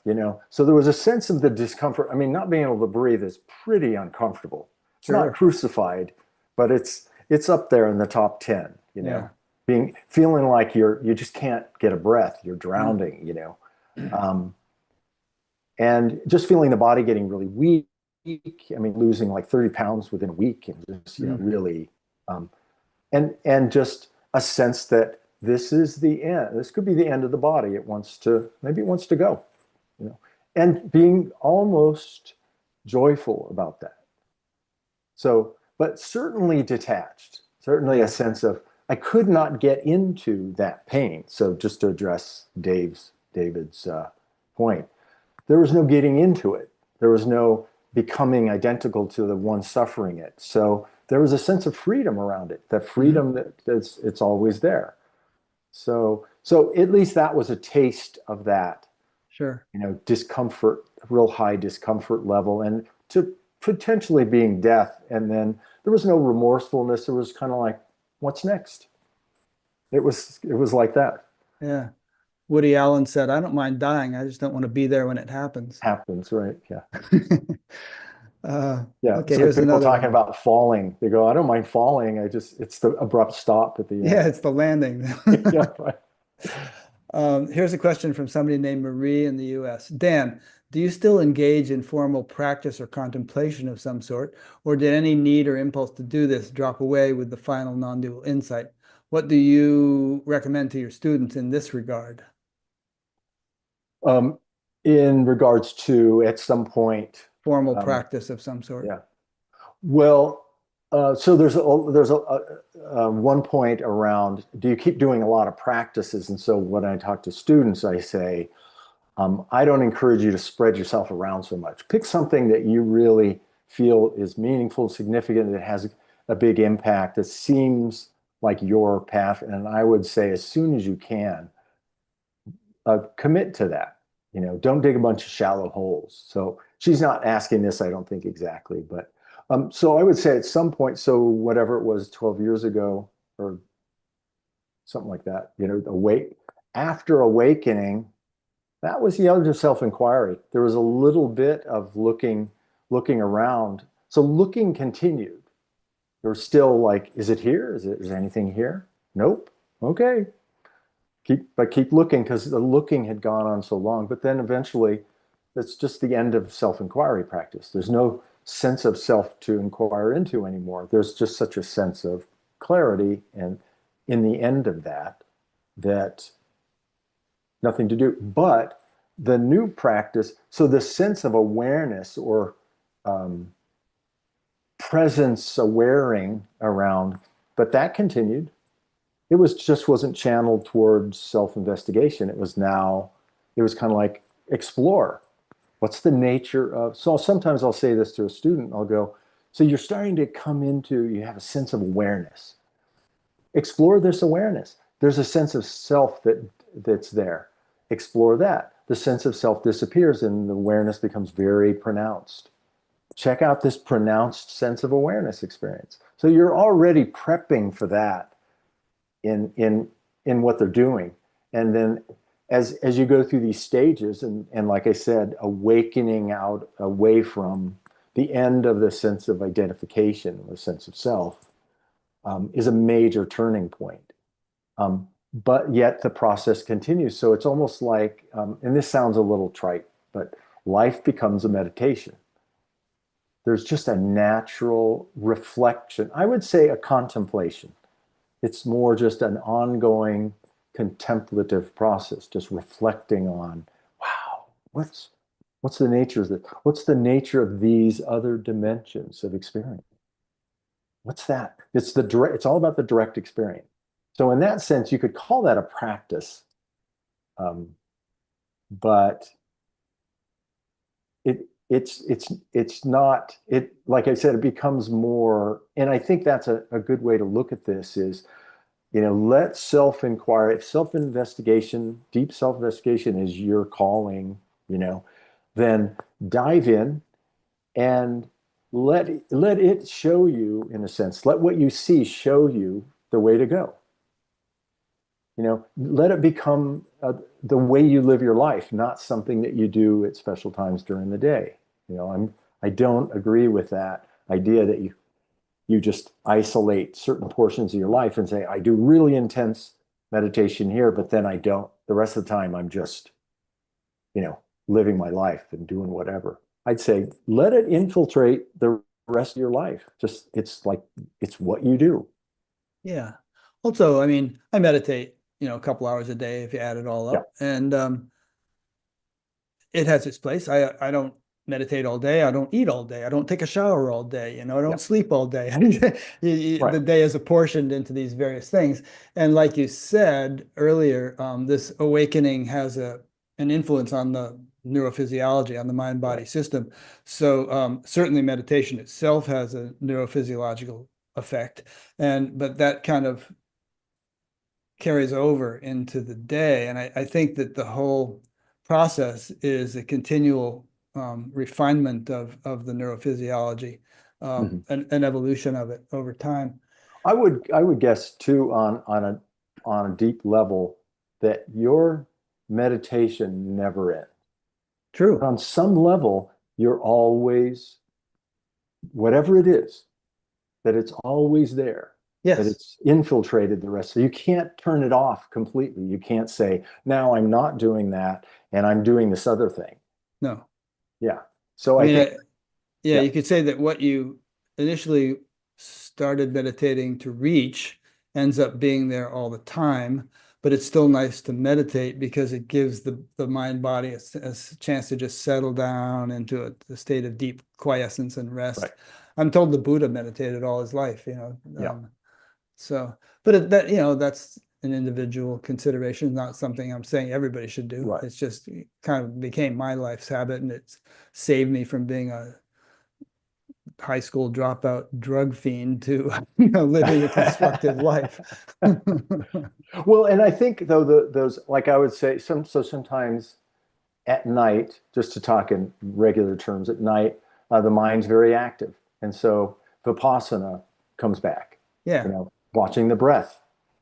It's a very natural. It went on for years, hadn't, no formal practice for years, and yet it's right there, and it's a very, and I think this is what I read about the Buddha around that. It's like to go into certain meditative conditions at certain times. It's enjoyable to do, and it's very It's good for you. It's like has a really great effect. Yeah, like getting a good night's sleep. It's just a different state that has a different effect, but comparable. So in that And sense, I think what you were saying a few minutes ago, I wanted to just come back to. You were saying how somehow your orientation has shifted to exploring what this is, the subtler levels of the dimensions and stuff. And it reminds me of that topology I outlined earlier, which is that, the teacher who I learned that from used to say that, until you know who or what you are, you can't really know what all this is. I mean, who knows it? There has to be that foundation for any significant appreciation of the world to develop. But once that foundation is established, then you can really begin to enhance your appreciation of creation, including all of its subtle values, subtle realms, subtle dimensions. And it sounds like that's kind of what's happening to you. Yeah. Well, I would say that there's a big overlap though in that. So even when there's, a lot of struggle that seems to be going on, or a sense of identity that still persists, you're getting flashes of things. You're getting flashes of, like I can remember, 15, 18 years ago, sitting and just doing formal self-inquiry, and then later, after the fact, it just sort of came to me that this thing that feels much more fleshed out now, a sense of dimension around. At the time, I thought, am I imagining that I'm psychic and I'm doing, what is it they did with the government did those projects with projecting the remote viewing. Remote viewing, yeah. So I thought MK Ultra or something like that. Right. So I said, oh, is this kind of a remote viewing thing? It's like I can see the back of the leaves, the side that's not facing me in the house. And that was the beginning, though, of feeling this other dimension of things. And it's the same with people. Like, without realizing it, there was, for quite a while, people would say, wow, you're pretty perceptive. They'd say something like that to describe it. But it was just like I was picking up on things without making it sound too new agey, woo-woo stuff. But it's kind of like at some point you just have to go, there's something to this. Yeah. There's a sense here, and why can't I'm just going to open, let it be, even though the mind is saying, oh, that's bullshit, or you're just imagining things. But and I think that's part of what develops with this, is a sense of openness to this other dimension of life. And I would say now it's hard to imagine life without this constant sense of that. It just gives such a depth to remember that movie Contact? Oh, I love that. Jodie Foster, right? Yeah. So you remember when they're looking at they're working with they get the audio signal, and then they record it, and they go, oh, there's more here, and then they go, oh yeah, there's a video, depth that's attached to it. So then they look at that, and it's another dimension. It's a great dimensional model for this. So then you see that audio level, and then or the video level, right? And it's on the same signal, but it's piggybacking on it. And then they continue to study it, and then they find a engineering, thing that's built into the pixels of the video image, right? And then they can't figure out how to put the pages together. You remember that? I don't remember. It's like 30 years since I saw that movie, but I loved it because of this metaphor, and then finally they get some really smart guys on it, and they realize they have to find a primer. How do we read the language that's on this engineering thing? And then they have all these images, and they've tried all these configurations, and they can't figure out how they fit together. And then somebody says, they're in 3 dimensions. So they bend it, and they put it in a 3-dimensional matrix, and then they go, there it is. At every corner is the primer, or the thing that tells you how to interpret the language. And so that's kind of the way this is. Life is like that. I mean, this is existence. It has these dimensions. And gradually, I think the awakening process, most of it is about discovering that dimension of existence, these other dimensions. It's not this getting beyond the sense of self is it's a big step, but it's just the beginning. So I love that. Yeah, I love what you're saying. In fact, if I had to define the term enlightenment, which I don't like to use that term, but if I had to define it, it would be the sort of development of the capacity to incorporate within your experience the full range of life's dimensions, from the most manifest to the unmanifest. And there's a great range in between those two extremes. Yeah, that's great. Yeah. But you only know that. The funny thing is you cannot get your brain around that. Like, what would that be like? You can experience it directly. I mean, that's what it's all about. And when you experience it directly, I like to talk about this because I don't have a better way of referring to it, but we start to rely on intuitive knowing instead of intellect. And you realize that gives you, that's the right tool. That gives you this dimension of experience. And it's almost like you perceive, feel the truth of something. Yeah. And then you just become, I would say, with awakening, you just become very comfortable with that dimension always being present and accessing it, like I said, through this, it's almost like you develop a new sense, these new senses, sensory apparatus. Very true. You're right up my alley. Have you heard of the Telepathy Tapes podcast? It's this really cool podcast, which actually at one point was the most popular podcast in the world, surpassing Joe Rogan. And really? Yeah. In fact, he had her on his show, the lady who put this thing together. But and I've had the scientist who was involved in it on my show a couple of times, Diane Hennessy Powell. But what it's about is these autistic kids who are nonverbal. They can't really speak. They have to use a letterboard or an iPad or something to communicate. But they are extraordinarily telepathic. Like they can sit. I think I heard about that. Yeah, they can sit with their mother, and let's say their mother has a shuffled deck of cards, and they can't see what she's looking at, and they'll get like 98% accuracy, telling you what card she's looking at as she goes through them. And in addition to that, these kids they can't really carry on a conversation. No, they can't really speak, most of them. So they're open to this subtle dimension and these certain subtle capabilities, even though they're kind of not able to function in the ordinary gross dimension so well. But in addition to this, they have this thing called the Hill, where they meet at night, and they from all over the world, and they meet with each other and talk with each other and communicate and share ideas and stuff.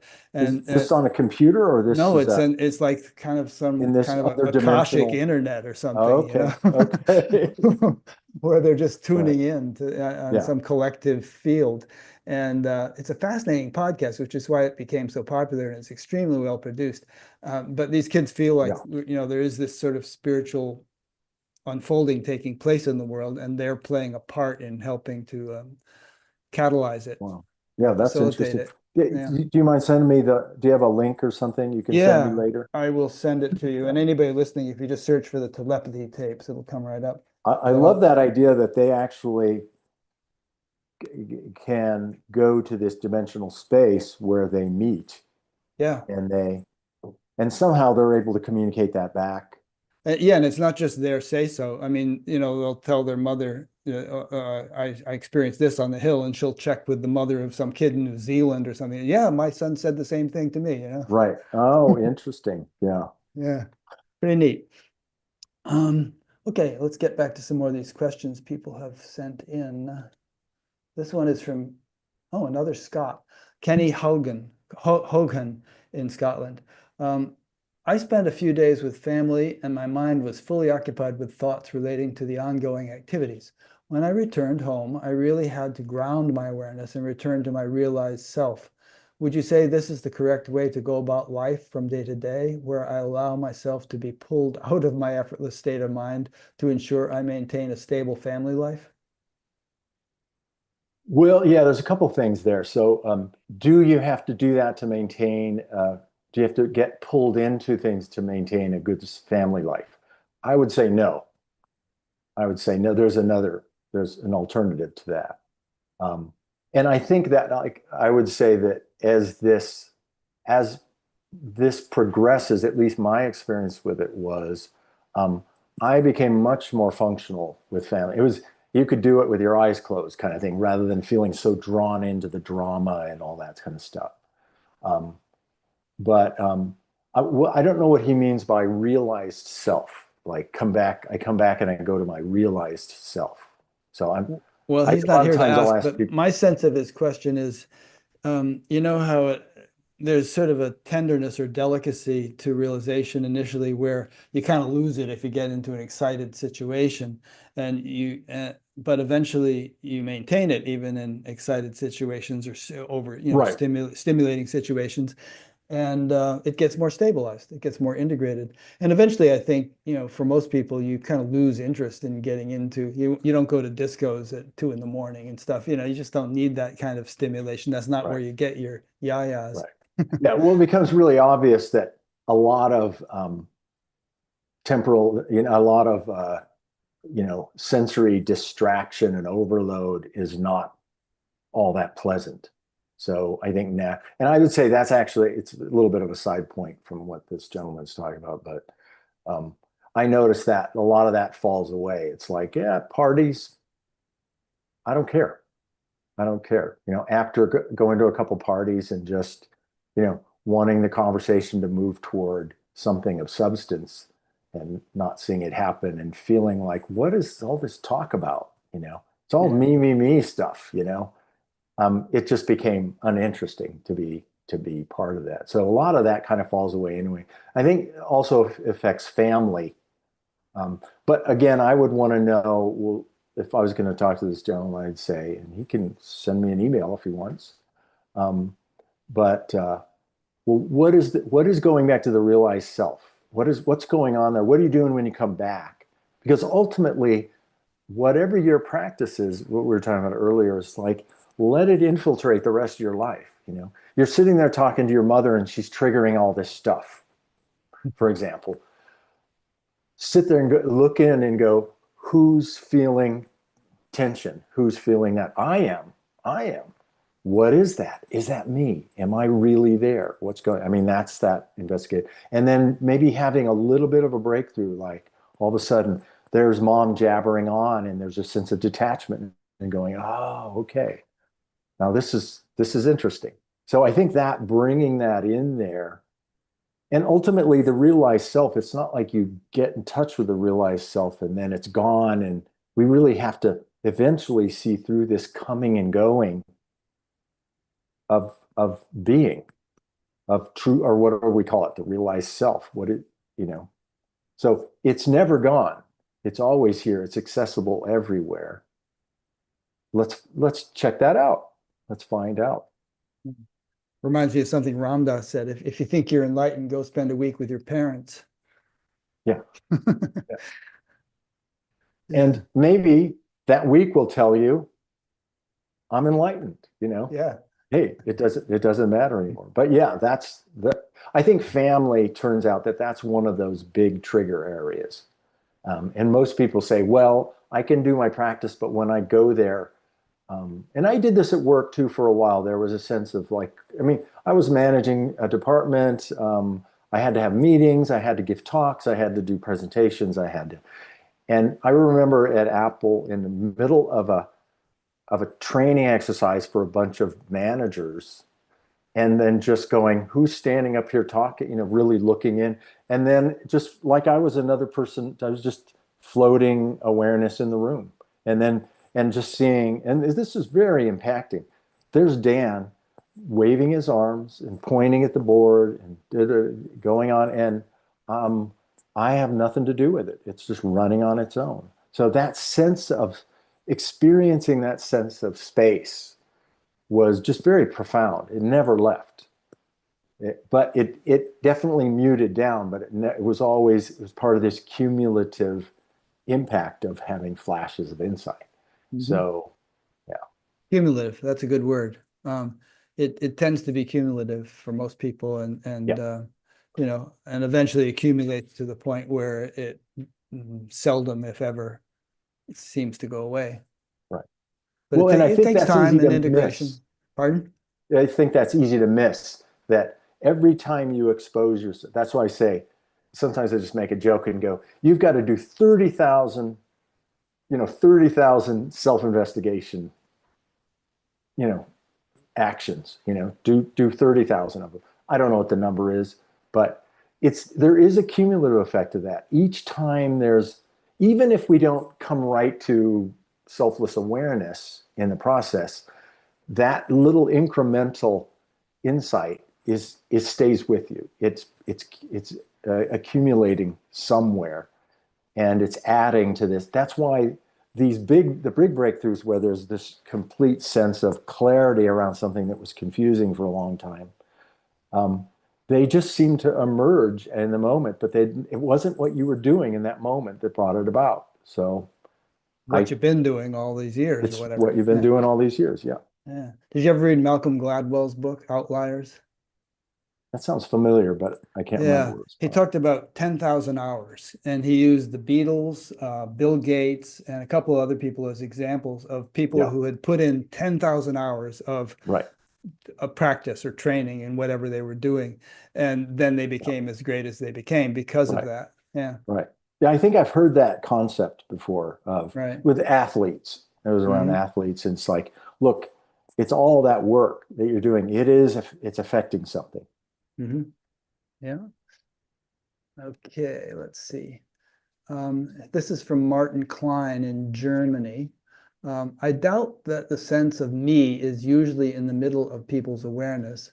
Quite the opposite. I would claim that the majority of people are not aware of themselves most of the time, other than a diffuse sensation, but not really conscious in the sense, what do I sense in this moment? What do I feel in this moment? What do I think in this moment? What do you think of this?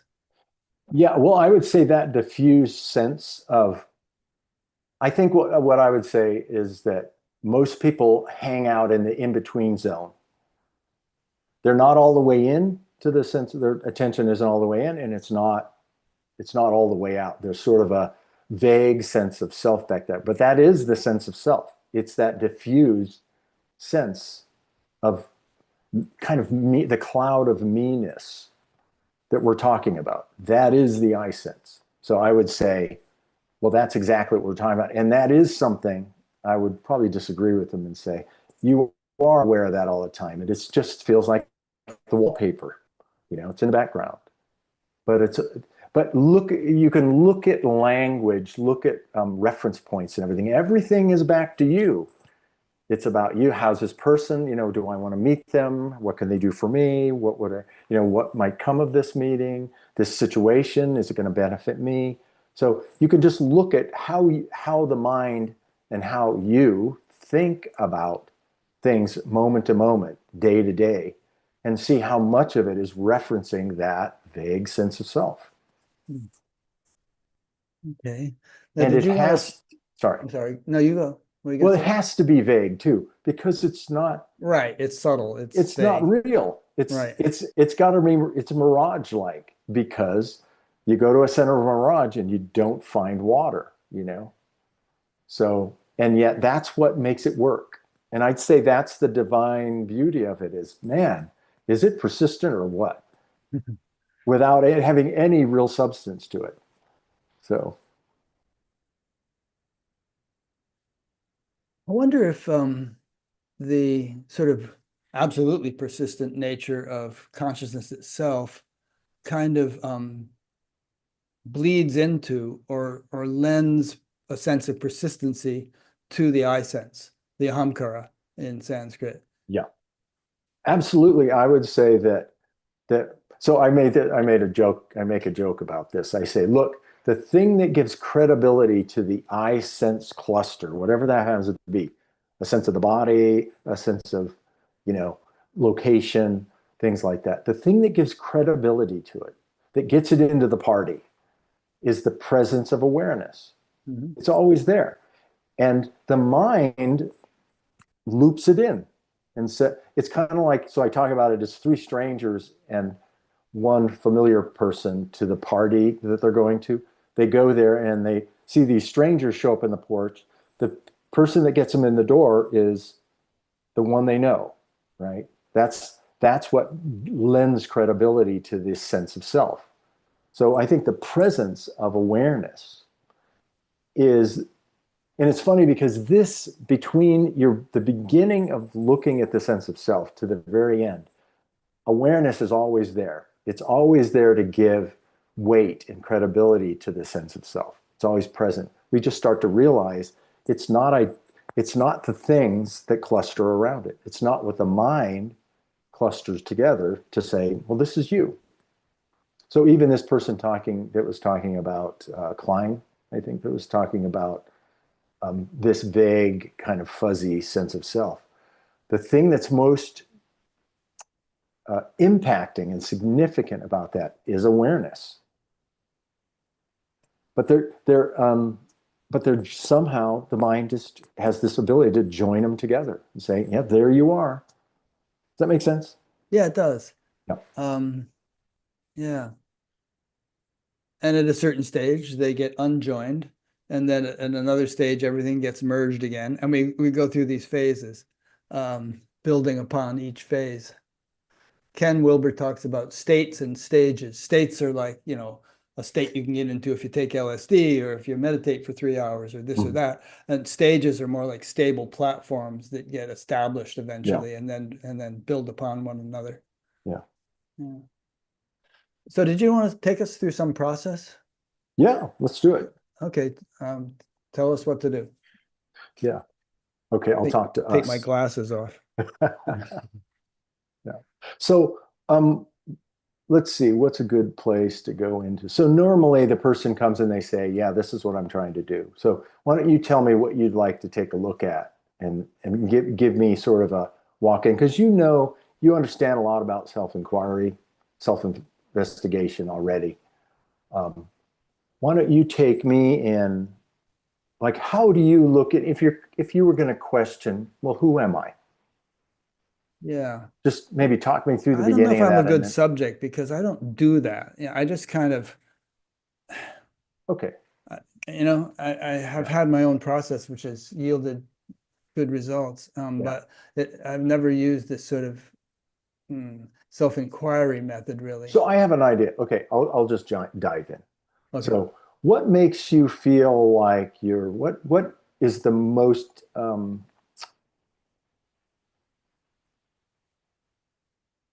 what gives the strongest sense that you are located there in that chair?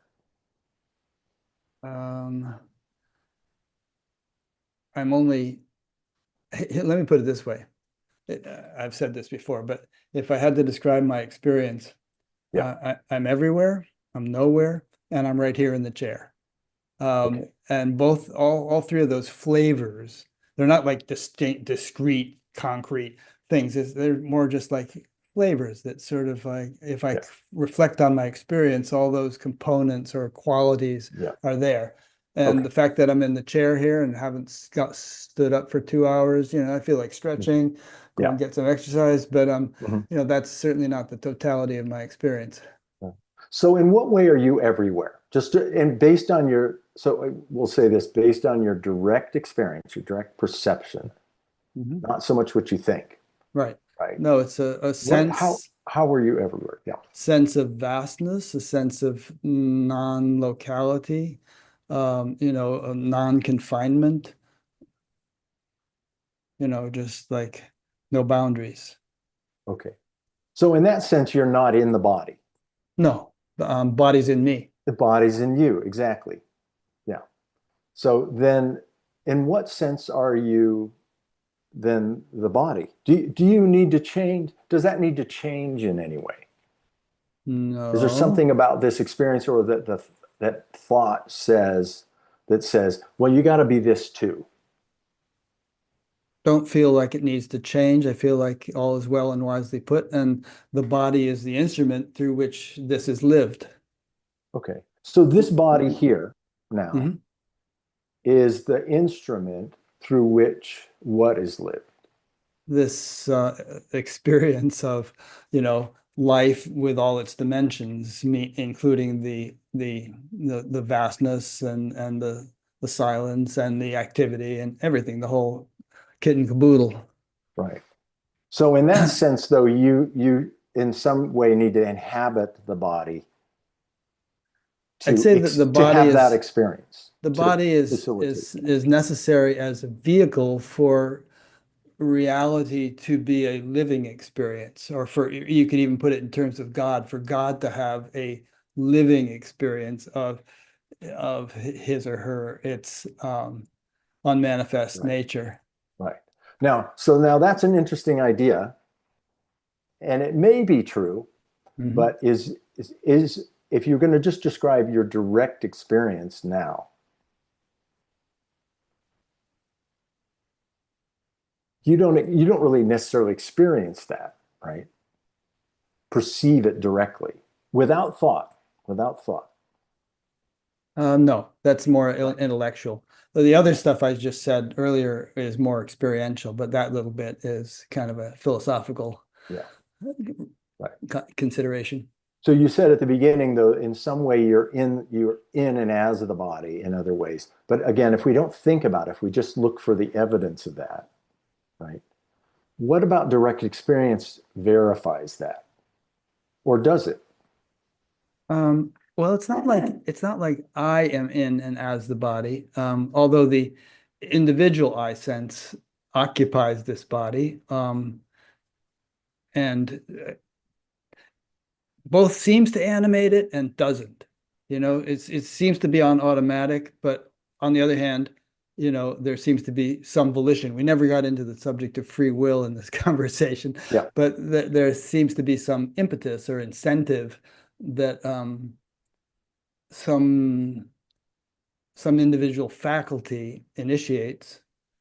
And I'm not just philosophizing here. I'm kind of introspecting on the way I function. Yeah. So yeah, if Um, we can we'll stay with more the perception of these things rather mhm. than a description or interpretation. Okay. So do you actually have let me just ask, I mean, it sound like I'm going to be repeating myself, but do you actually have a sense of being in the body as well as this other thing that's going on? But do you feel like you're in the body? Do you have a location? Or Mm, it's more like the body's in you, right? Isn't that yeah, what's the latter. okay? Maybe a little bit of both. I mean, there is certainly my senses are in the body. I see out of my eyes, hear out of my ears, here, Right. around or in my immediate environment, um, but I'm So, not constrained by the limits of the body. right. So let's take this, my senses. Mhm. Um, we know there's senses, there's a direct experience of sensory operation going on. Right. But what makes a mine? Try to just go into the mine part, the owner. Can you find can you find that the way you find the sense? Is that findable Well, it's like, without thinking about okay, it? I guess maybe mind isn't the best word, but they are part of the functioning of this body. Like right now, I can't look out your window and see your tree outside, and you can't see, what's sitting on my desk here. We each function, our bodies function with certain limited range of capacity, and Yeah. that's not who ultimately we are, but that's the limit that the instrument through which we live life has. Okay. Well, so I'm again, probably intellectualizing too yeah. much So still. that's conceptual.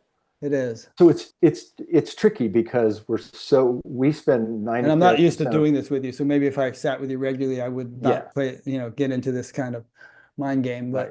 But So one of the things I do with this is I try to reverse this habit that we have of Mhm. relying like 95% on thought to tell us what's going on and 5% on other faculties. And I'm saying, just like we're talking about these other dimensions of existence, there is a dimension of direct perceiving. I'll just use the word perceiving or being aware of, noticing, that has a great dimension to it to know, to understand. And so I say, let's rely on that. We'll call it perception, just staying with perception, staying with aware of, noticing, and maybe 5% thought. So very little thought. So we're going to rely. So there's a really cool teacher, guy I really love, Sailor Bob Adamson. oh He's yeah, no, Australian. Yeah, sure, he was always saying this. He'd go, "Where's the problem if you don't think about it? right. What's happening if you don't think about it? Who are you if you don't think about it?" And it was a great tool to just kind of immediately go, okay, so I'm not thinking about it. What do I know? Right. So it would really bring me back to this place of just perceiving. So Yeah. just staying with this moment. So let's try this. Just because I get that this is new to you. So I mean, we're doing fine here. And most of the stuff we do, we don't have to think about. If I'm riding my bicycle, I don't have to think, Yeah. oop, rock, go around this rock, don't hit that tree. It's like everything's automatic. Yeah. Well, there's many more things about that are many more things where that's true too, that we Yeah. don't need to think about it. It's this incessant thing that's going on. So right now, though, I'm just using your hand, point to the center of yourself right now. This is the center of the feeling of personal presence. Okay. So does it not have a center? Is that the feeling? Is that the Yeah. perception? It doesn't. The, So you don't really have a center. no. Individuality No, that's not true, or seems to no, have a you little. don't have a center. No. Well, the real you, and sounds like I'm intellectualizing, but this is experience. Yeah, try The not real to. the real you doesn't have a center. It's I'm all talking about just pervading. the sense of you now, you know. We're not thinking about the real us or the ultimate us or that kind of thing, the center of. If I said just say me and point to me, where would you point? Would be I don't think here, would be here. no, I couldn't point anywhere really. Right. So it doesn't feel like there's. See, here's the thing, Rick. You're already seeing a lot of what I would point you to. You're not in the body. You don't have a sense of location. You said it at the beginning. The body is in you. Yeah. That's not just relatively true. That's absolutely true. Whatever you are, you can feel it right now. The body is in it. The body mind. If we go into the dimension of mind, which is another dimension other than physical, even that, emotional, it just rests in awareness. I mean, that is your direct experience. Yeah. I have a friend named Harry Alter who's been on the show 3 times. He said, like, if he's walking down the street, it's that the whole environment is moving through him. It's not like he's Right. going down the street. It's like Right. cars, street, buildings, everything's moving through him. Right. Well, Douglas Harding he's a teacher in England. Sure. He used to, really sweet guy. And he described this headless process. Head this way, yeah. Was to get you in touch with the presence of awareness and how there's this other dimension of experience. And he would say the same thing, you know, notice that as you're moving down the road moves through you as you're driving along, even the hands. And I remember an acid LSD experience that was like that. And it was just so distinct that the hands were steering the wheel to the car, and that I was not, there's a complete sense of separation. It was the first big flash of that sense of, but now that's what goes on all the time. Yeah. So I think the thing is, you're seeing the things you're seeing, we're just putting it in a new context. We're saying, well, you're not identified in the body anymore. That's not, there aren't internal to the body indicators. Most people, if you ask them, point to yourself, they immediately go, me, right? Me, I'm talking about me. Or if they've done a little bit of investigation, they go, me. They say it's up here, it's more back there. But once you get past those, then it's like, well, where are you? So the thing is, if you really reflect on what you're seeing already, the fact that you're already feeling that your awareness, the awareness that holds the body and the room and everything in the field of experience, it holds that. You're already feeling the truth of that. Yep. So what I would do if we were going to keep working on this is go, well, let's see in what ways there's a little stickiness around that. In what way does it feel like, yeah, but I gotta ground myself to go into this experience. That's an example of, I gotta get closer to a sense of identity. Or if there isn't anything like that going on, it'd be like, well, let's explore the nature of this awareness. I mean, just leave Rick to do his thing. He's got it all taken care of. But in a very real way, you can begin to sense what Rick does has nothing to do with you. It's not your concern. Doesn't need to be monitored. Awareness doesn't need to monitor Rick, make sure he's doing it right. So it's a real trusting and surrendering to just the truth of the way things are. Like what Dan does is not my business, including this conversation. What I am is at best just witnessing that. And Dan seems to be doing just okay at taking care of things. So there's a real felt sense of detachment. It's not the best word, but from, hey, that's cool. It's good. It's very comfortable. Yeah. I want to throw in a little proviso here, though. Yeah. There's a quote from Padmasambhava that I often utter, which is that he said, although my awareness is as vast as the sky, my attention to karma is as fine as a grain of barley flour. Meaning, and Carlos Castaneda's teacher said something similar. He said, a warrior has time only for his impeccability. And you find these characters who are claiming self-realization behaving horribly. I mean, Adi Da is a case in point. You mentioned him. And so a lot of times this kind of perspective, and they may have genuine realizations, but have had there's a lot of cleaning up yet to do. Ken Wilber's talked about waking up, cleaning up, and growing up.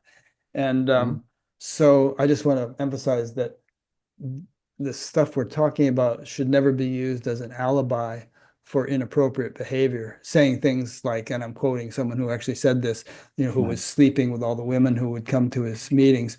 I'm not doing it. God is doing it. I'm just a witness, and I'm not involved, and that kind of stuff. That's just BS. Right. Well, and I think that's the thing is there has to be a deep honesty about this. Not because honesty is a good morality principle, but because it's so integral to awakening. It's about the truth. It's about the truth. So I think both of the things, both ends of this can fit together. It's another one of those things that seems paradoxical. Yeah, but if you're detached, then maybe you're just gonna have sex with your students and take out your frustrations on them and things like that. But I did not find that was the case. Well, I'm not, what I'm I not found accusing was, you of it. I'm no, just, I know. But what yeah. I found was that I'm agreeing with you. I think there's a real awareness. So maybe getting back to Patanjali, is it who? Patanjali? Oh, Patanjali, yeah. Padmasambhava, that guy. Yeah, that Buddhist there's sage. um, an awareness down to this granular level of sight, any kind of, tendency toward manipulation or, taking advantage or any of that. Like I have a clear sense, for example, of students and, and it's not a boundary there, but there's just certain things it's a discovery that it's not necessary to go certain places because it's inevitable with this. Anytime you're in a position of authority or a position of that, people will be drawn to you and they will project things and but I think that's part of the clarity and maybe wisdom that comes with this. It's like, and I'm speaking from a place from a personal perspective, having made a lot of personal mistakes in life.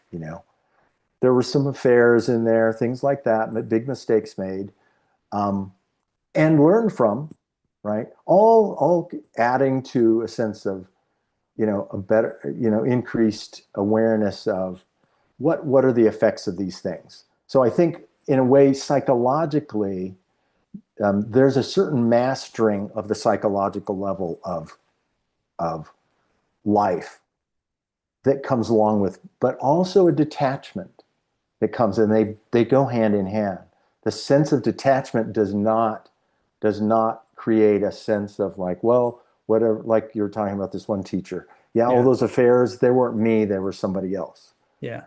Yeah, I'm just saying that one should never use one's sense of detachment as an alibi for inappropriate behavior. Each level of life has its own rules Yeah, to abide by, you could say, or yeah, laws of nature, whatever. And yeah. it's like Well, can we know what, do you think you can be awake and know what's inappropriate?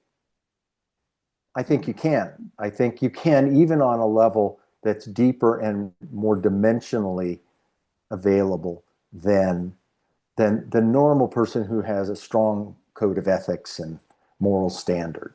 yeah. I mean, or you could be awake to some degree. There are always degrees of it, and use your awakeness as justification for inappropriate behavior, as Adi Da Mhm. did very much, sleeping with everybody's wives and Right. taking drugs and all this stuff, and claiming that he was in some kind of crazy wisdom phase Oh, I or know. Yeah. I mean, I was in the community for about a year, yeah, way back when. And so that was actually the reason why I left, was a yeah, sense of like, they had these stories about mystical experiences, and it turned out he was smoking a cigarette and he accidentally burned somebody with some of the ash or something mm, during a sex act. And I'm right. going, just tell us that. Don't make up some mystical Don't story glorify because, it. Yeah. yeah. So it just really said a lot about, not just about him, but also about the way the community rationalized what was going on. Yeah. So, I helped to establish an organization that I'm still involved with called the Association for Spiritual Integrity, yeah, because I've encountered so many of these instances, and I think it's a real shame. yeah, It it can really shatter the faith of sincere young aspirant when they encounter right. things like this, throw them off the track, for a lifetime. So it's important, I think, that spiritual teachers walk their talk, or well, that's not a good line because their talk might justify this, but just Right. have their act together on all levels and be exemplars. This Gopi Krishna guy that I referred to Mm-hmm. is a case in point. He worked in this government office and everybody was corrupt. They were all taking bribes in India, Right. and the contractors were trying to outbid each other with the bribes, and then the contractors would make their money by using shoddy materials, to so they'd get more Right. profit, which was endangering people's lives. And Gopi Krishna would not stand for it one iota, even though his Right. family was rather poor and he could have used the money. He just wouldn't play that game, and Right. and I found it interesting because here was an example of a guy whose behavior really aligned with his spiritual development in the Mm-hmm. kind of way I would respect and admire. Yeah. Yeah. What was his focus in terms of a spiritual approach? Well, he started from a young age. He started having profound experiences, and the next thing I'm going to interview will be all about this. But he started having profound experiences, and then he went through various stages where he was meditating a lot and going into deep states of samadhi. And then Kundalini awoke one day, like a rushing Mhm. waterfall up his spine, and he Mm. started having all these sublime states of awareness and beautiful stuff. And I haven't finished the book, um, but meanwhile, he was living an ordinary life in Right. Kashmir and working in a government office as a mid-level clerk. And Right. it was an interesting story. Yeah. Yeah. Yeah. Well, and so I would think, just to loop back in, is um, it seems that this should be a natural part of true spiritual awakening, that it should naturally be integrated You into mean that. like This recognition of, just recognizing basic things of right and wrong. yeah, A lot of this comes down to levels of manipulation of those right. around you. That manipulation should start feeling very inappropriate. It should. And it And if it amazes me doesn't, how, the community should always, I think there should always be an encouragement, just like any dysfunctional situation in families, sibling, kids, and they should be able to call the parents out on stuff. I yeah, mean, I totally believe in there are no authorities here that aren't beyond reproach. So exactly. that has to be a part of it, no matter what the system is. And I'd say the same thing about this. I remember Andrew Cohen that one teacher went through a lot of stuff not Oh too yeah. long ago, and and it really took, and the same thing with Dafri John, it took people calling him out to get him somewhat in line, but he knew he couldn't. So, and I think in a way that we have to keep that responsibility. It's like, look, if you think there's something unethical or inappropriate going on, confront the teacher. They should not be beyond being confronted about it. Yeah. Just today, I sent somebody a quote from the Dalai Lama, which I'll read. He said, "A teacher who behaves unethically or asks students to do so can be judged as lacking in ultimate insight," His Holiness said.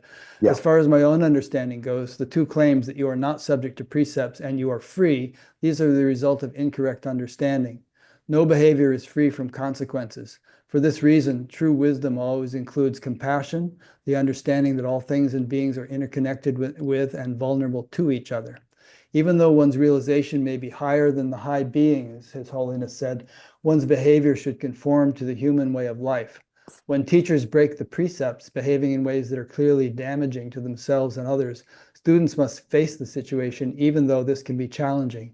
Criticize openly. That is the only way. If there's incontrovertible evidence of wrongdoing, teachers should be confronted with it. They should be allowed to admit their wrongs, make amends, and undergo a rehabilitation process. If a teacher won't respond, students should publish the situation in a newspaper, not omitting the teacher's Wow. name. The fact that the teacher Yeah. may have done so many other good things should not keep us silent. Yeah. See, on the other hand, I would say that naturally, as a part of the awakening process, you will leave behind certain social orders of things, certain Mhm. rules of conduct that are rightfully left behind. So there's many things that are part of cultural, this is what a good person is, this is how a good person acts. True. Be nice, be kind, but I think that a lot of that will be left behind in the process. But I think this is part of the sophistication of awakening, and when it's effective, is that there's sort of knowing when to revolt, when to say, I don't need to adhere to that any longer. And there's a time to say um, that I'm accountable for my actions in this. Yeah. And I think should have a good sense of the difference. Mhm. So I think, and it can be confusing to somebody looking at it from the outside and go, yeah, but he's not really, he's not acting like a regular person anymore. He's not obeying the laws of. Then I would say a good example of that is my marriage situation. I don't care about the contract.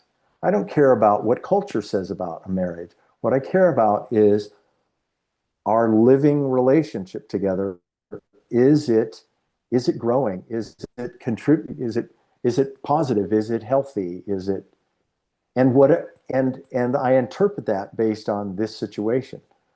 And so and this is always tricky, but it's not important that I stay married or not for the wrong reasons. Right. It's not important. I mean, that's not what I attend to. It's like, well, I got to stay married because we've been married, we have a contract. So at the same time, so there's a freedom to just focus on what's meaningful in that. And apparently, it's a relatively mutual situation. So the other person has say in that. If they don't want to be a part of that, they want a traditional marriage, that's their right. And there's no criticism of that, but that may not be something that I'm capable of doing anymore. Mm-hmm. So I don't know if this is making sense, but kind of is.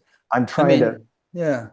see the thought how that comes to those mind is that there have been a lot of things that have been cultural norms that have been horrible, like slavery, or putting indigenous children in these schools and taking them away from their parents at the age of 5. I just heard about this on the radio this morning, and whipping them if they spoke their native language, and then the priests and nuns are sexually abusing them. All kinds of things that have been sort of like accepted by society that are terrible. So who would want to go away? We should rebel against those things. But then I think what it really boils down to is the golden rule, do unto others as you would have others do unto you. Just don't harm people. Mm-hmm. And that would probably be the greatest compass to follow. Well, and I would say, kind of going back to what we were talking about earlier in terms of sensing these other dimensions of things, mm-hmm. there is a dimension of experience where right behavior is perfectly evident, aside from any thought I have about it. Spontaneously. It's like, yes, you can feel the rightness of it. And that's not just fluffy thinking. That is a deeper sense of right and wrong.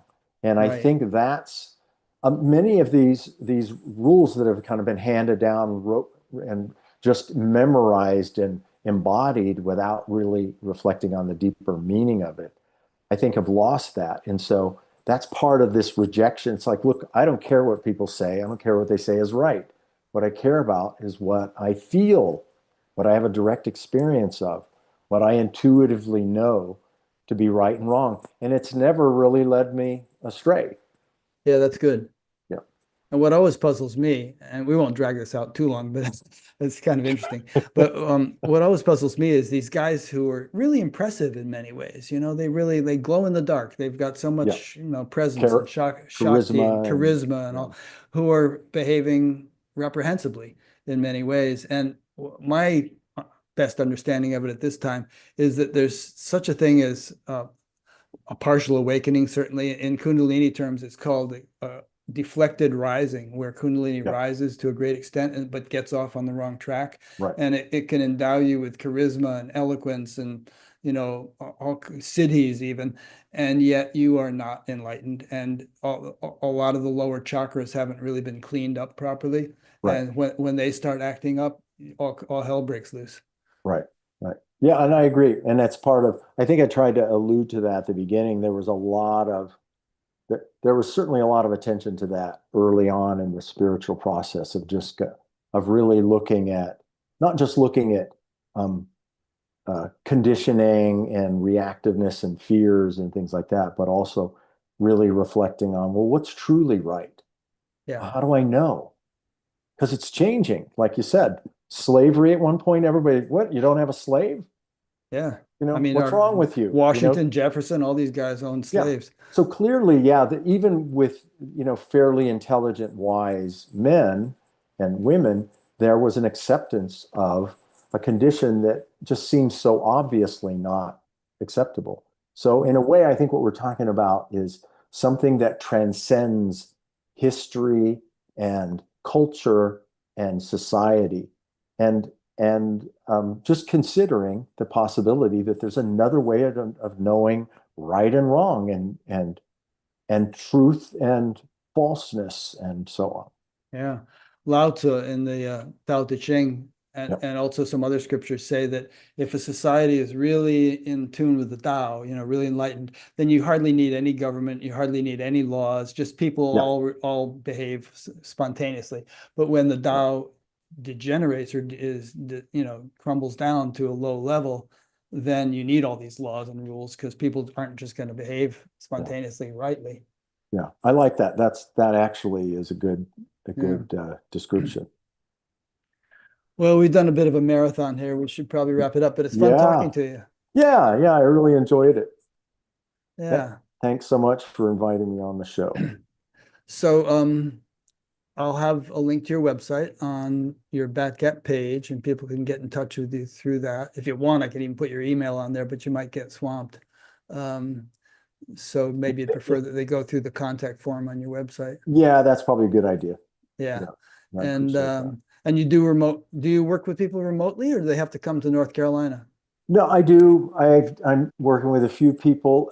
It's something about being in person is It is just nice, so yeah. It just it's much more effective. So I encourage people. I usually, if I'm working with them remotely, um, they got to really want to do the work, Yeah. So, and also I like to see them every once in a while. So we figure out a way to have them Have a come get out. together. Yeah. So we've got a few people doing that, but yeah. Good. And also have a link to your book on your Batgap page so people can Okay. check that out. Appreciate it. All right. Well, thanks so much, Dan. Yeah, it's been a lot of fun. Yeah, I enjoyed spending time with you. Yeah, same here. If I ever get Okay. down to North Carolina, I'll pop in. Yeah, I'd love to see you. Yeah. And Irene. And Irene. Well, thank you to those who've been listening or watching. And the next interview, as I mentioned, will be with this fellow who was a close student of Gopi Krishna for quite a few years. His name is Michael Bradford. And then we have an upcoming interviews page on Batgap if you want to see what else is scheduled. So see you next time.